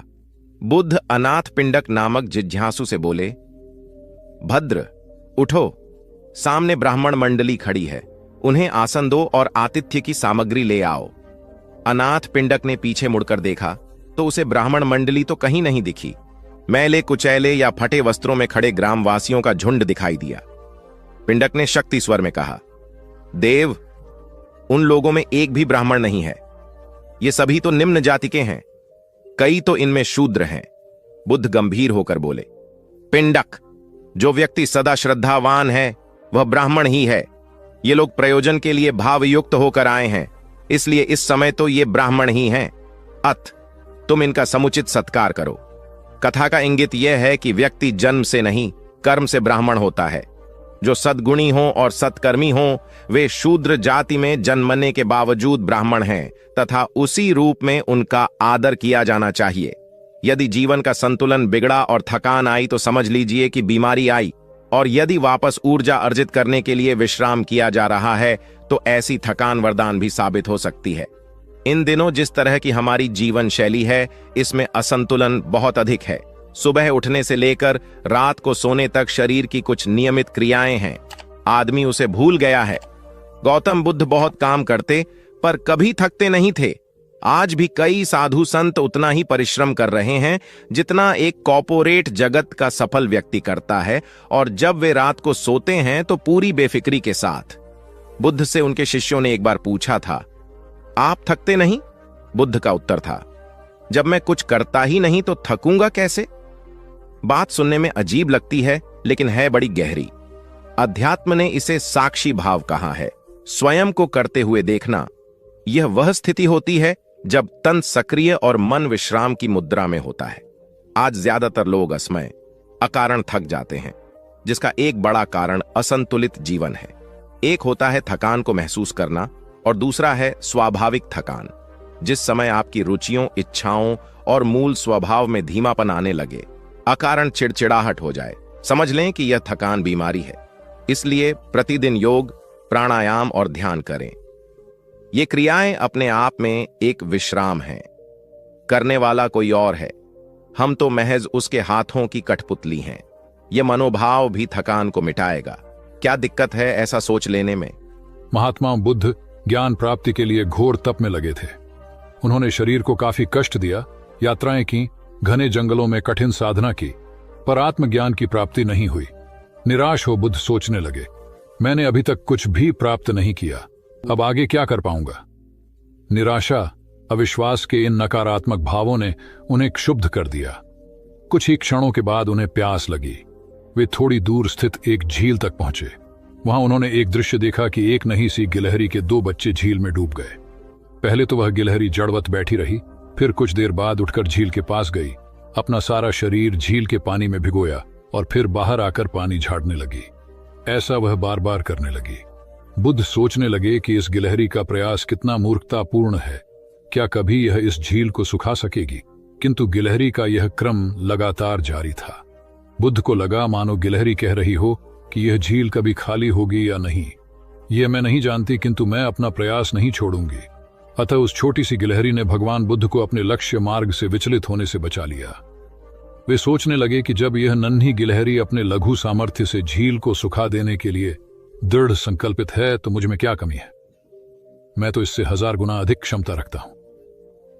यह सोचकर गौतम बुद्ध पुनः अपनी साधना में लग गए और एक दिन बोधिवृक्ष तले उन्हें ज्ञान का आलोक प्राप्त हुआ।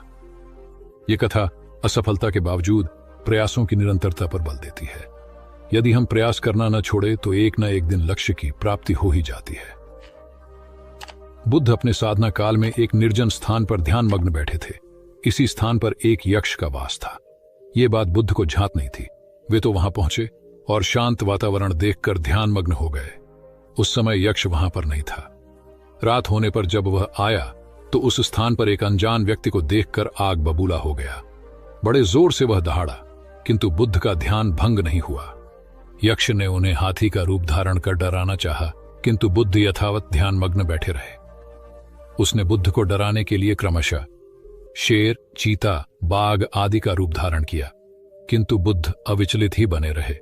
अंत में उसने भयंकर विषधर का रूप धारण कर उनके पैर के अंगूठे को ढंस लिया, किंतु बुद्ध पर उसके विष का भी कोई असर नहीं हुआ। वे अब भी अप्रभावित रहे। विषधर उनके शरीर पर चढ़ गया और उनके गले से लिपटकर उन्हें जोरों से काट लिया, लेकिन इतने प्रयासों के बावजूद भी बुद्ध की साधना को भंग नहीं कर पाया। थक हार कर नीचे उतर आया और उनसे कुछ कदमों की दूरी पर लेटकर अपनी थकान उतारने लगा। ध्यान पूर्ण होने पर बुद्ध ने उसकी तरफ देखा और उसे बहुत स्नेह से दुलारा। उनका निश्चल प्रेम देखकर सर्प का विष अमृत बन गया और यक्ष ने श्रद्धापूर्वक बुद्ध को नमन किया। कहानी का सार यह है कि मन की कलुषता पर एकाग्रता, स्नेह और संभव से ही विजय प्राप्त की जा सकती है। बौद्ध भिक्षु बोधि धर्म भ्रमण करते हुए एक गांव में पहुंचे। लोग उनका बहुत आदर करते थे। बोधि धर्म व उनके शिष्यों का ग्रामीणों ने हार्दिक सत्कार किया और फिर उनके पवित्र वचनों को सुनने के लिए उनके आसपास एकत्रित हो गए। बोधिधर्म लोगों को धर्म और आचरण विषयक अच्छी बातें सरल भाषा में समझाने लगे। तभी वहां एक व्यक्ति आया और बोधिधर्म को अपशब्द कहने लगा। उपस्थित जनसमूह ने उसे रोकने का बहुत प्रयास किया, किंतु वह नहीं माना तथा अनवरत बोधिधर्म को बुरा भला कहता रहा। लोगों ने कहा कि महाराज, ये व्यक्ति कितना उद्दंड है, निरर्थक ही आपको अपशब्द कह रहा है। बोधिधर्म उस व्यक्ति के इस आचरण पर कदापि क्रोधित नहीं हुए और लोगों से बोले कि यह भविष्य में मेरा सबसे बड़ा भक्त बनने वाला है। लोगों ने पूछा कि कैसे? बोधिधर्म ने उत्तर दिया, कोई कुम्हार के यहां घड़ा लेने जाता है तो घड़े को बजाकर देखा जाता है कि वह फूटा हुआ तो नहीं है। जब 1-2 रुपए के घड़े को कोई इतनी परख कर सकता है तो भला जिसे गुरु मानना है उसे 10-20 गालियां दिए बगैर कैसे पहचानेगा? पहले वह परीक्षा लेगा कि गुरु में धैर्य, आक्रोश व समता भाव कितना है। यह जानने के बाद ही तो वह गुरु को स्वीकारेगा। इसलिए यह व्यक्ति मुझे निरर्थक ही अपशब्द नहीं कह रहा है और आगे चलकर वास्तव में वह व्यक्ति बोधिधर्म का सबसे बड़ा भक्त बना। किसी को शिक्षा देने से पूर्व स्वयं का आचरण भी तदनुरूप होना चाहिए, तभी गुरु का महान पद मिलता है। वस्तुतः गुरु की गुरुता तभी स्वीकारी जाती है जबकि उसमें सदाचरण के सभी लक्षण मौजूद हों। महात्मा गौतम बुद्ध के श्रावस्ती में प्रवचन चल रहे थे। प्रवचन में नित्य ही बड़ी संख्या में लोग आते और विविध महत्वपूर्ण व गंभीर विषयों पर बुद्ध से ज्ञान ग्रहण करते। बुद्ध का शिष्य वर्ग भी काफी विशाल था, जो प्रवचन स्थल की व्यवस्था संभालता और बुद्ध की सेवा में सदैव तत्पर रहता। एक बार रात के समय महात्मा बुद्ध प्रवचन दे रहे थे। सदैव की भांति काफी लोग उनके प्रवचन सुन रहे थे। एक व्यक्ति जो बुद्ध के ठीक सामने बैठा था बार बार नींद के झोंके ले रहा था। बुद्ध थोड़ी देर तक तो प्रवचन देते रहे, फिर उससे बोले, वत्स, सो रहे हो? उस व्यक्ति ने हड़बड़ाकर कहा, नहीं महात्मा। बुद्ध ने पुनः प्रवचन प्रारंभ किए। वह व्यक्ति फिर ऊँघने लगा। महात्मा ने फिर वही प्रश्न दोहराया और उसने फिर अचकचाकर नहीं महात्मा कहा। ऐसा लगभग 8-10 बार हो गया। कुछ देर बाद बुद्ध ने उससे पूछा, वत्स, जीवित हो? हर बार की तरह इस बार भी उसने कहा, नहीं महात्मा। यह सुनकर उपस्थित श्रोताओं में हंसी की लहर दौड़ गई और वह व्यक्ति पूर्णतः चैतन्य हो गया। तब बुद्ध गंभीर होकर बोले, वत्स, निद्रा में तुम्हारे मुख से सही उत्तर मिल ही गया। जो निद्रा में है वह मृतक समान ही है।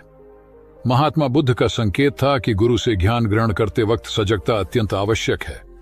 गाफिल रहने की स्थिति में ज्ञान की प्राप्ति पूर्ण नहीं होती और अधकचरा ज्ञान सदैव खतरनाक साबित होता है। कथा सिद्धार्थ के जीवन के उस दौर की है जब वे बुद्धत्व को प्राप्त नहीं हुए थे और निरंजना नदी के तटीय वनों में वृक्ष के नीचे ध्यान करते थे। सिद्धार्थ प्रतिदिन ध्यान करने के बाद पास के किसी गांव में चले जाते और भिक्षा मांगकर लौट आते। कुछ दिनों के बाद उन्होंने भिक्षाटन पर जाना बंद कर दिया, क्योंकि एक गांव के प्रधान की छोटी बेटी सुजाता उनके लिए नित्य भोजन लाने लगी। सिद्धार्थ को वह बड़े स्नेह से भोजन कराती थी। कुछ दिनों बाद उसी गांव का एक चरवाहा भी सिद्धार्थ से प्रभावित होकर उनके पास आने लगा। उसका नाम स्वस्थी था। एक दिन स्वस्थी से सिद्धार्थ बातें कर रहे थे कि सुजाता भोजन लेकर आई। जैसे ही सिद्धार्थ ने भोजन करना शुरू किया, उन्होंने बातचीत बंद कर दी। जितनी देर तक वे भोजन करते रहे, बिल्कुल चुप रहे और वहां सन्नाटा छाया रहा। स्वस्थी को हैरानी हुई। उसने सिद्धार्थ के भोजन करने के उपरांत उनसे पूछा, गुरुदेव, आप मेरे आने के बाद निरंतर वार्तालाप करते रहे, किंतु भोजन के समय एक शब्द भी नहीं बोले। इसका क्या कारण है? सिद्धार्थ बोले, भोजन का निर्माण बड़ी कठिनाई से होता है। किसान पहले बीज बोता है, फिर पौधों की रखवाली करता है और तब कहीं जाकर अनाज पैदा होता है। फिर घर की महिलाएं उसे बड़े जतन से खाने योग्य बनाती हैं। इतनी कठिनाई से तैयार भोजन का पूरा आनंद तभी संभव है जब हम पूर्णतः मौन हों। भोजन के दौरान मैं मौन रहकर उसका पूरा स्वाद लेता हूं। वस्तुतः शांति से किया गया भोजन न केवल शारीरिक भूख को तृप्त करता है, बल्कि मानसिक आनंद और सात्विक ऊर्जा भी देता है। सम्राट अशोक संपूर्ण भारत को अपने राज्य में मिलाना चाहते थे, पर कलिंग के युद्ध में हुए रक्तपात को देखकर उन्हें अत्यधिक दुख पहुंचा। उनकी महत्वाकांक्षा ने जो तबाही मचाई थी, उसे देखकर उन्हें खुद पर ग्लानि हुई। उन्होंने देखा कि लोग दर्द से कराह रहे थे। यह सब विनाश केवल उनकी महत्वाकांक्षा से हुआ था। यह सब देखकर अशोक के मन में विनाश का पथ छोड़कर नेकी के रास्ते पर चलने का विचार जगा। अशोक की राजधानी पाटलिपुत्र थी। पाटलिपुत्र पटना के रूप में जाना जाता है। पटना से गया भी अधिक दूर नहीं है, जहां बोधि वृक्ष के नीचे महात्मा बुद्ध को ज्ञान प्राप्त हुआ था। बुद्ध के अष्टप्रद मार्ग, शांति और दया के संदेश ने अशोक के दिलो दिमाग में इतनी उथल पुथल पैदा कर दिया कि उन्होंने उस मार्ग को अपनाने का फैसला किया। इस पथ पर चलने से उन्होंने इतिहास में अपनी अमिट छाप छोड़ी। अशोक ने अपने पुत्र को सिलोन, अब श्रीलंका, और अन्य कई लोगों को सुदूर क्षेत्रों में दूत बनाकर भेजा। एक निर्दयी महत्वाकांक्षा एक ऐसे पवित्र उद्देश्य में बदल चुकी थी जिसमें कुछ अच्छा कर गुजरने की, करुणा और प्रेम के संदेश को चारों ओर फैलाने की इच्छा थी। करुणा केवल दया भावना मात्र नहीं है, ये आपके अंदर दूसरों की मदद करने की तीव्र इच्छा पैदा करती है। इसी भावना ने बुद्ध को भगवान और अशोक को महान बनाया। तथागत बुद्ध उन दिनों मगध प्रवास पर थे। साथ में शिष्यों का बड़ा समूह भी था। प्रतिदिन बुद्ध के प्रवचन होते, जिनका लाभ लेने के लिए बड़ी संख्या में लोग आते। इन लोगों में साधारण जन के साथ विशिष्ट हस्तियां भी शामिल रहती थीं। हालांकि बुद्ध सभी के प्रति समान रूप से प्रेम व आत्मीयता का व्यवहार रखते थे। इन लोगों में नगर सेठ का पुत्र भी था, जो बड़े ध्यान से बुद्ध के प्रवचन सुनता था। वह नित्य ही बुद्ध के शिष्यों के समक्ष बुद्ध की तारीफों के पुल बांधता और धन्य धन्य भाव से घर जाता। एक दिन प्रवचन समाप्त होने के बाद उसने किसी शिष्य से कहकर बुद्ध से मिलने की हार्दिक इच्छा प्रकट की। जब उसे बुद्ध के सामने ले जाया गया तो उसने उन्हें साष्टांग प्रणाम कर कहा, भगवान, आप जैसा तपस्वी और ज्ञानी व्यक्ति पहले न कभी हुआ था और न भविष्य में होगा। यह सुनते ही बुद्ध ने उसकी बात बीच में ही रोककर कहा, वत्स, क्या तुमने इतना अध्ययन कर लिया है कि अब तक कितने संत महापुरुष हुए हैं, और क्या भविष्य भी जान चुके हो कि आगे और कोई नहीं होगा? युवक लज्जित भाव से चुप खड़ा रहा, क्योंकि इस बात का उसके पास कोई जवाब नहीं था। बुद्ध ने अपनी बात समाप्त करते हुए उसे सीख दी, सदैव अपनी आंखें खुली रखो। जो जैसा है उसे वैसा ही महत्व दो। किसी से उसकी तुलना मत करो। कथा का सार यह है कि किसी भी क्षेत्र के अधिकारी विद्वान की स्वतंत्र रूप से प्रशंसा करना उचित है, किंतु सर्वश्रेष्ठ बताना अनुचित, क्योंकि श्रेष्ठता को व्यक्ति, समय व स्थान की सीमाओं में नहीं बांधा जा सकता। आनंद भगवान बुद्ध के प्रमुख व प्रिय शिष्य थे। उनके स्वभाव में उदारता, स्नेह व सहिष्णुता जैसे गुण शामिल थे। वे सभी के प्रति समान व्यवहार करते थे। उनकी दृष्टि में कोई छोटा या बड़ा नहीं था। एक बार आनंद कहीं जा रहे थे। रास्ते में उन्हें बड़े जोर की प्यास लगी। आसपास देखा तो निकट ही कुआं दिखाई दिया। वे वहां पहुंचे। कुएं से एक लड़की पानी भर रही थी। आनंद ने उसके पास जाकर कहा, बहन, मैं बड़ी दूर से आ रहा हूं, मुझे बहुत जोर से प्यास लगी है, कृपा कर पानी पिला दो। उनकी बात सुनते ही लड़की कांप उठी, क्योंकि वह अछूत जाति की थी। वह जानती थी कि किसी ऊंची जाति के व्यक्ति को पानी पिलाना उसके अधिकार क्षेत्र से बाहर है। वह निगाह नीची कर चुपचाप खड़ी रही। आनंद ने प्यास से व्याकुल होकर फिर कहा, बहन, तुमने सुना नहीं, प्यास के मारे मेरे प्राण निकले जा रहे हैं, मुझे पानी पिला दो। लड़की भयवश कुछ नहीं बोल पाई। जब आनंद ने बड़े स्नेह से उससे पानी न पिलाने का कारण पूछा तो वह बोली, मैं निम्न जाति की कन्या हूं, आपको पानी कैसे पिला सकती हूं? उसकी बात सुनकर आनंद ने कहा, बहन, मैंने तुमसे पानी मांगा है, जाति तो नहीं पूछी। आनंद की उदारता ने उस कन्या का भय दूर कर दिया और उन्हें पानी पिलाकर वह धन्य हो गई। कथा का सार यह है कि ईश्वर की दृष्टि सम होने के कारण उसने सभी मनुष्यों को समान शरीर, बुद्धि और भावना से नवाजा है। अपने सृष्टिकर्ता के विरुद्ध जाकर मानव मानव में भेद करना सर्वथा अनुचित है। एक बार भगवान बुद्ध अपने शिष्यों के साथ पाटलिपुत्र पहुंचे। सभी लोग एक विहार में रुके। भोजन के बाद बुद्ध ने आनंद से अगले दिन से प्रवचन आरंभ करने को कहा। अगले दिन बुद्ध का प्रवचन सुनने बड़ी संख्या में लोग उपस्थित थे। बुद्ध प्रवचन देने के बाद लोगों से मिलते, उनकी समस्याएं सुनते और नेक सलाह देते। एक दिन प्रवचन के समय बुद्ध के शिष्य आनंद ने उनसे पूछा, भंते, आपके सामने हजारों लोग बैठे हैं, बताइए कि इनमें सबसे सुखी कौन है? बुद्ध ने एक विहंगम दृष्टि भीड़ पर डालते हुए कहा, वह देखो, सबसे पीछे एक दुबला पतला फटे वस्त्र पहने जो आदमी बैठा है, वह सर्वाधिक सुखी है। आनंद सहमत नहीं हुआ। वह बोला, यह कैसे संभव है? वह तो बहुत दयनीय जान पड़ता है। बुद्ध ने अपनी बात सिद्ध करने के लिए बारी बारी से सामने बैठे लोगों से पूछा, तुम्हें क्या चाहिए? किसी ने संतान मांगी तो किसी ने मकान, कोई रोग मुक्ति चाहता था तो कोई अपने शत्रु पर विजय। ऐसा एक भी व्यक्ति नहीं था जिससे कोई इच्छा ना हो। अंत में बुद्ध ने उस फटेहाल आदमी को बुलाकर पूछा, तुम्हें क्या चाहिए? उसने हाथ जोड़कर जवाब दिया, कुछ नहीं। यदि ईश्वर को मुझे कुछ देना ही है तो बस इतना कर दें कि मेरे अंदर कभी कोई चाह पैदा ना हो। मैं ऐसे ही स्वयं को सबसे बड़ा सुखी मानता हूं। उसकी बात सुनकर आनंद से बुद्ध ने कहा, आनंद, जहां चाह है वहां सुख नहीं हो सकता। आनंद ने बुद्ध की इस शिक्षा को सदा के लिए गांठ बांध लिया। सार यह है कि लालसा से लोभ बढ़ता है, जो असंतोष का जनक होता है। यदि सही अर्थों में सुख पाना है तो किसी लालसा की बजाय उपलब्ध स्थितियों में संतुष्ट रहना चाहिए। गौतम बुद्ध ने बहुत से अज्ञानी लोगों को सम्यक दृष्टि प्रदान की थी। तब को बात है, कौसाम्बी में एक ब्रह्मचारी रहता था। उसे अभिमान था कि उस जैसा कोई विद्वान नहीं है, इसलिए अपने साथ सदैव जलती मशाल रखता था। गौतम बुद्ध ने देखा तो उससे पूछा, अरे, ये मशाल लिए क्यों घूमते हो? ब्रह्मचारी ने उत्तर दिया, सभी प्राणी अंधकार और अज्ञान में पथभ्रष्ट हैं, उन्हें रास्ता दिखाने के लिए मशाल लिए घूमता हूं। तथागत ने पूछा, क्या तुम्हें 4 प्रकार की विद्याओं, शब्द विद्या, नक्षत्र विद्या, राज विद्या व युद्ध विद्या का पूर्ण ज्ञान है? ब्रह्मचारी ने अपनी अनभिज्ञता प्रकट करते हुए मशाल फेंक कर तथागत के चरणों में मस्तक झुका दिया। उसका ज्ञान गर्व चूर हो गया। जो दूसरों को मूर्ख समझकर उनसे घृणा करता है, वो उस व्यक्ति की तरह है जो स्वयं अंधा होकर दूसरों को मशाल दिखाता घूमता है। अहंकारी कभी विवेकवान नहीं हो सकता और बिना विवेक के सत असत का ज्ञान नहीं हो सकता। अंततः ऐसे विवेकांत व्यक्ति को जीवन में कोई उपलब्धि प्राप्त नहीं होती, हताशा ही हाथ लगती है। काशाय वस्त्र पहन लिए। उसने सुना, आप एकाहारी हो गए हैं, वह भी एकाहारी हो गई। आपने उत्तम पलंग पर सोना त्याग दिया है तो इसने भी त्याग दिया। आपने माला का त्याग किया, गंध का त्याग किया तो इसने भी वह सब त्याग दिया। मायके वाले इसे संदेश भेजते हैं, वे इसे ले जाना चाहते हैं, लेकिन यह यहीं रहती है, इसी कक्ष में। यह गुण की मूर्ति है। राजा स्नेह से अपनी बहू को देखते रहे। अचानक तथागत उठे, उस कक्ष से बाहर चले गए। शाक्य मुनि ने शिष्यों को शांत रहने को कहा था, लेकिन वे स्वयं उस कक्ष से बाहर चले गए। मैं हमेशा सोचता हूं उस पल क्या हुआ होगा, उनके मन के भीतर कैसे कैसे विचार उठते होंगे। क्या संबोधि एक लघु क्षण होता है या दीर्घ क्षण? क्या संबोधि एक अनंत अभ्यास है? क्या संयम उसका गरुड़यान है?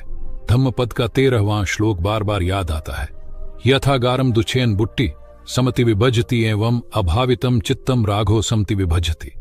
घर की छत मजबूत न हो, सही तरह से उसे घास फूस से ढका न गया हो, तो बरसात के दिनों में उसमें से पानी रिसता है, घर भर में फैल जाता है। उसी तरह ध्यान और एकाग्रता हमारे व्यक्तित्व की छत है।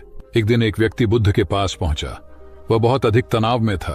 अनेक प्रश्न उसके दिमाग में घूम घूम कर उसे परेशान कर रहे थे, जैसे आत्मा क्या है, आदमी मृत्यु के बाद कहां जाता है, सृष्टि का निर्माता कौन है, स्वर्ग नरक की अवधारणा कहां तक सच है और ईश्वर है या नहीं।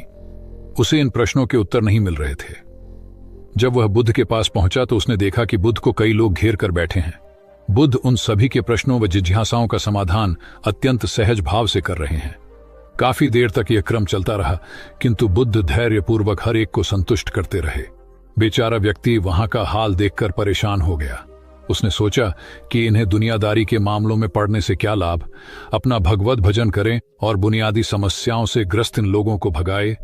किंतु बुद्ध का व्यवहार देखकर तो ऐसा लग रहा था मानो इन लोगों का दुख उनका अपना दुख है। आखिर उस व्यक्ति ने पूछ ही लिया, महाराज, आपको इन सांसारिक बातों से क्या लेना देना? बुद्ध बोले, मैं ज्ञानी नहीं हूं और इंसान हूं। वैसे भी वह ज्ञान किस काम का जो इतना घमंडी और आत्म केंद्रित हो कि अपने अतिरिक्त दूसरे की चिंता ही ना कर सके। ऐसा ज्ञान तो अज्ञान से भी बुरा है। बुद्ध की बातें सुनकर व्यक्ति को उलझन दूर हो गई। उस दिन से उसकी सोच व आचरण दोनों बदल गए। कथा का सार यह है कि ज्ञान तभी सार्थक होता है जब वह लोक कल्याण में संलग्न हो। महात्मा बुद्ध ने युवक को सत्संग का महत्व समझाया। महात्मा बुद्ध एक गांव में ठहरे हुए थे। वे प्रतिदिन शाम को वहां पर सत्संग करते थे। भक्तों की भीड़ होती थी क्योंकि उनके प्रवचनों से जीवन को सही दिशा बोध प्राप्त होता था। बुद्ध की वाणी में गजब का जादू था। तब बुद्ध ने उसे समझाया, यदि इसी तरह उसे पानी में निरंतर डालते रहोगे तो कुछ ही दिनों में ये छेद फूलकर बंद हो जाएंगे और टोकरी में पानी भर पाओगे। इसी प्रकार जो निरंतर सत्संग करते हैं उनका मन एक दिन अवश्य निर्मल हो जाता है। अवगुणों के छिद्र भरने लगते हैं और गुणों का जल भरने लगता है। युवक ने बुद्ध से अपनी समस्या का समाधान पा लिया। निरंतर सत्संग से दुर्जन भी सज्जन हो जाते हैं, क्योंकि महापुरुषों की पवित्र वाणी उनके मानसिक विकारों को दूर कर उनमें सद्विचारों का आलोक प्रसारित कर देती है। एक आदमी को बुद्ध ने सुझाव दिया कि दूर से पानी लाते हो, क्यों नहीं अपने घर के पास एक कुआं खोद लेते? हमेशा के लिए पानी की समस्या से छुटकारा मिल जाएगा। सलाह मानकर उस आदमी ने कुआं खोदना शुरू किया, लेकिन 7-8 फीट खोदने के बाद उसे पानी तो क्या, गीली मिट्टी का भी चिन्ह नहीं मिला। उसने वह जगह छोड़कर दूसरी जगह खुदाई शुरू की, लेकिन 10 फीट खोदने के बाद भी उसमें पानी नहीं निकला। उसने फिर तीसरी जगह कुआं खोदना शुरू किया, लेकिन यहां भी उसे निराशा ही हाथ लगी। इस क्रम में उसने 8-10 फीट के 10 कुएं खोद डाले, लेकिन पानी कहीं नहीं मिला। वह निराश होकर बुद्ध के पास गया। उसने बुद्ध को बताया कि मैंने 10 कुएं खोद डाले, मगर पानी एक में भी नहीं निकला। बुद्ध को आश्चर्य हुआ।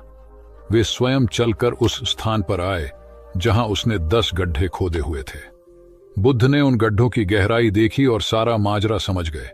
फिर वे बोले, 10 कुएं खोदने की बजाय एक कुएं में ही तुम अपना सारा परिश्रम लगाते तो पानी कब का मिल गया होता। तुम सब गड्ढों को बंद कर दो, केवल एक को गहरा करते जाओ, पानी निकल आएगा। उसने बुद्ध को बात मानकर ऐसा ही किया। परिणाम स्वरूप कुआं पूर्ण होते ही पानी निकल आया। सबने भगवान बुद्ध की जय जयकार की। धन्ना सेठ के पास 7 पुश्तों के पालन पोषण जितना धन था। उसका व्यापार चारों तरफ फैला हुआ था, किंतु फिर भी उसका मन अशांत रहता था। कभी धन की सुरक्षा की चिंता, तो कभी व्यापारिक प्रतिस्पर्धा में आगे निकलने का तनाव। चिंता और तनाव के कारण वह अस्वस्थ रहने लगा। उसके मित्र ने उसकी गिरती दशा देखी तो उसे बुद्ध के पास जाने की सलाह दी। सेठ बुद्ध के पास पहुंचा और अपनी समस्या बताई। बुद्ध ने उसे सांत्वना देते हुए कहा, तुम घबराओ मत, तुम्हारा कष्ट अवश्य दूर होगा। बस तुम यहां कुछ दिन रहकर प्रभु का ध्यान किया करो।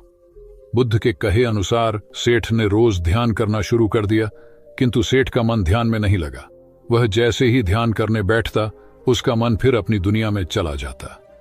उसने बुद्ध को यह बात बताई, किंतु बुद्ध ने कोई उपाय नहीं बताया। थोड़ी देर बाद जब सेठ बुद्ध के साथ वन में सायंकालीन भ्रमण कर रहा था, तो उसके पैर में एक कांटा चुभ गया। वह दर्द के मारे कराहने लगा। बुद्ध ने कहा, बेहतर होगा कि तुम जी कड़ाकर कांटे को निकाल दो, तब इस दर्द से मुक्ति मिल जाएगी। सेठ ने मन कड़ाकर कांटा निकाल दिया। उसे चैन मिल गया। तब बुद्ध ने उसे समझाया, ऐसे ही लोभ, मोह, क्रोध, घमंड व द्वेष के कांटे तुम्हारे मन में गड़े हैं।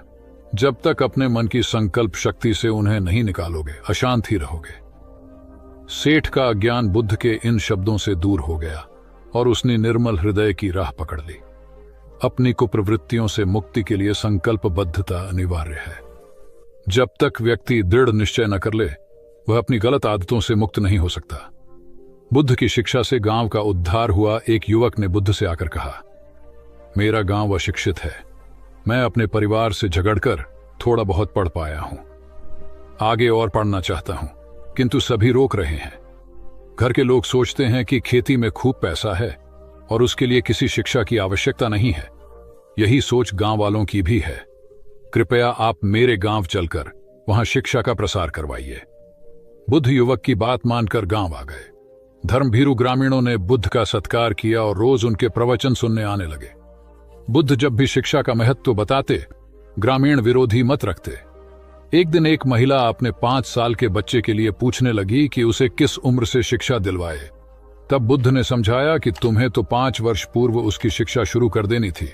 उसे क्या खाना है, क्या नहीं, कैसे क्या बोलना है आदि बातें शुरू से सिखाओगी, तभी तो वह अपना उचित ख्याल रख सकेगा। बुद्ध की यह बात महिला सहित सभी ग्रामीणों को समझ में आ गई।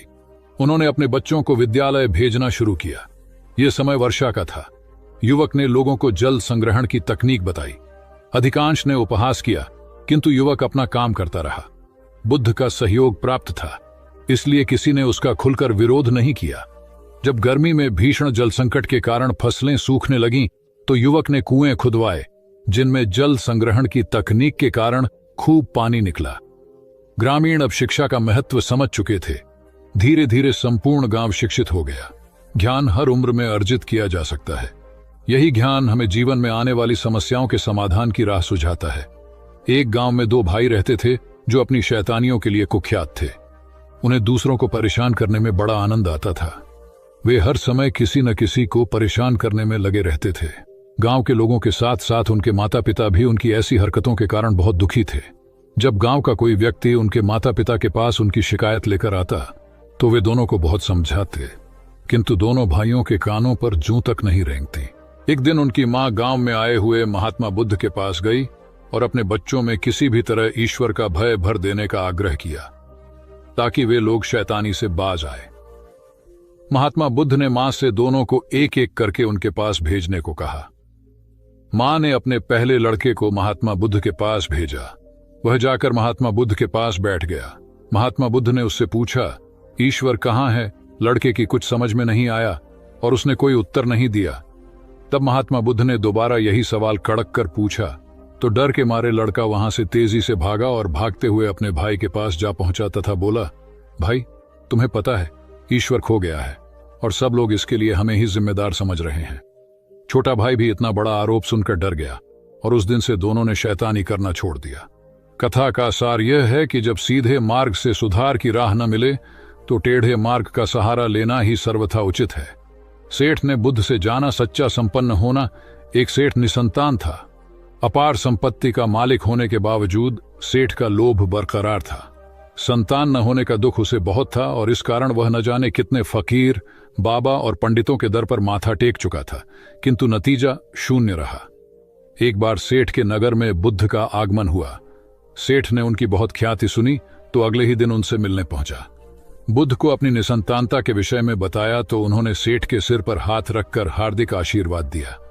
संयोग की बात कि कुछ ही समय बाद सेठ को संतान सुख प्राप्त हो गया। वह बुद्ध के प्रति आभार भाव से भर उठा। सोचने लगा कि बुद्ध के प्रति उपकार कैसे जताए। विचार करने के उपरांत उसने एक बक्से में बेशकीमती हीरे जवाहरात रखे और बुद्ध के पास पहुंचा। बुद्ध को प्रणाम निवेदित कर सेठ बोला, महाराज, आपकी कृपा से मुझे संतान का मुख देखने को मिला। मैं आपके लिए कुछ करना चाहता हूं, सो यह तुच्छ भेंट लाया हूं। बुद्ध ने हीरे जवाहरात देखते ही अस्वीकार कर दिए। उन्होंने कहा, मेरे लिए धन व्यर्थ है, इसे तुम ही रखो। जब सेठ अधिक आग्रही हुआ तो बुद्ध बोले, मैं निर्धनों से दान नहीं लेता।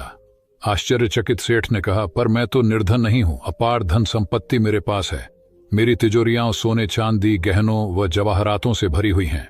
रात दिन परिश्रम कर मैं इस संपत्ति को दिन दूनी रात चौगुनी कर रहा हूं, फिर मैं निर्धन कैसे हूं? तब बुद्ध ने समझाया, इसका आशय यह है कि तुम अपनी वर्तमान संपत्ति से तृप्त नहीं हो, और अतृप्त व्यक्ति निर्धन ही तो होता है, क्योंकि सच्चा संपन्न तो वह है जो तृप्त हो। बुद्ध की बातों ने सेठ की आंखें खोल दी। संतोष सबसे बड़ा धन और संतोष ही सर्वाधिक धनी होता है, क्योंकि इच्छाओं का अंत निर्लिप्तता की परम सुखमय अवस्था को लाता है। एक बार गौतम बुद्ध से अभय राजकुमार ने प्रश्न किया कि क्या श्रमण गौतम कभी कठोर वचन कहते हैं। उसने सोच रखा था कि नहीं कहने पर वह बताएगा कि एक बार उन्होंने देवदत्त को नरकगामी कहा था, और यदि हां कहे तो उसने पूछा, जा सकता है कि जब आप कठोर शब्दों का प्रयोग करने से स्वयं को रोक नहीं पाते, तब दूसरों को ऐसा उपदेश कैसे देते हैं। बुद्ध ने अभय के प्रश्न का आशय जान लिया। उन्होंने कहा, इसका उत्तर न तो हां में दिया जा सकता है और न नहीं में। अभय की गोद में उस समय एक छोटा बालक था।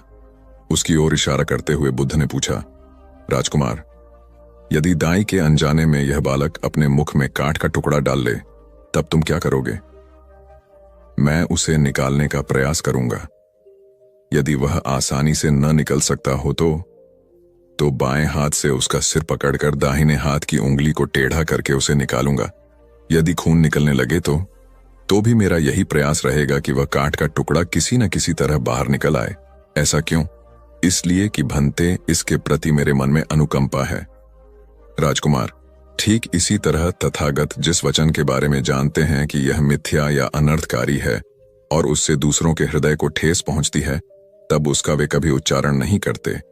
पर इसी तरह जो वचन उन्हें सत्य और हितकारी प्रतीत होते हैं तथा दूसरों को प्रिय लगते हैं, उनका वे सदैव उच्चारण करते हैं।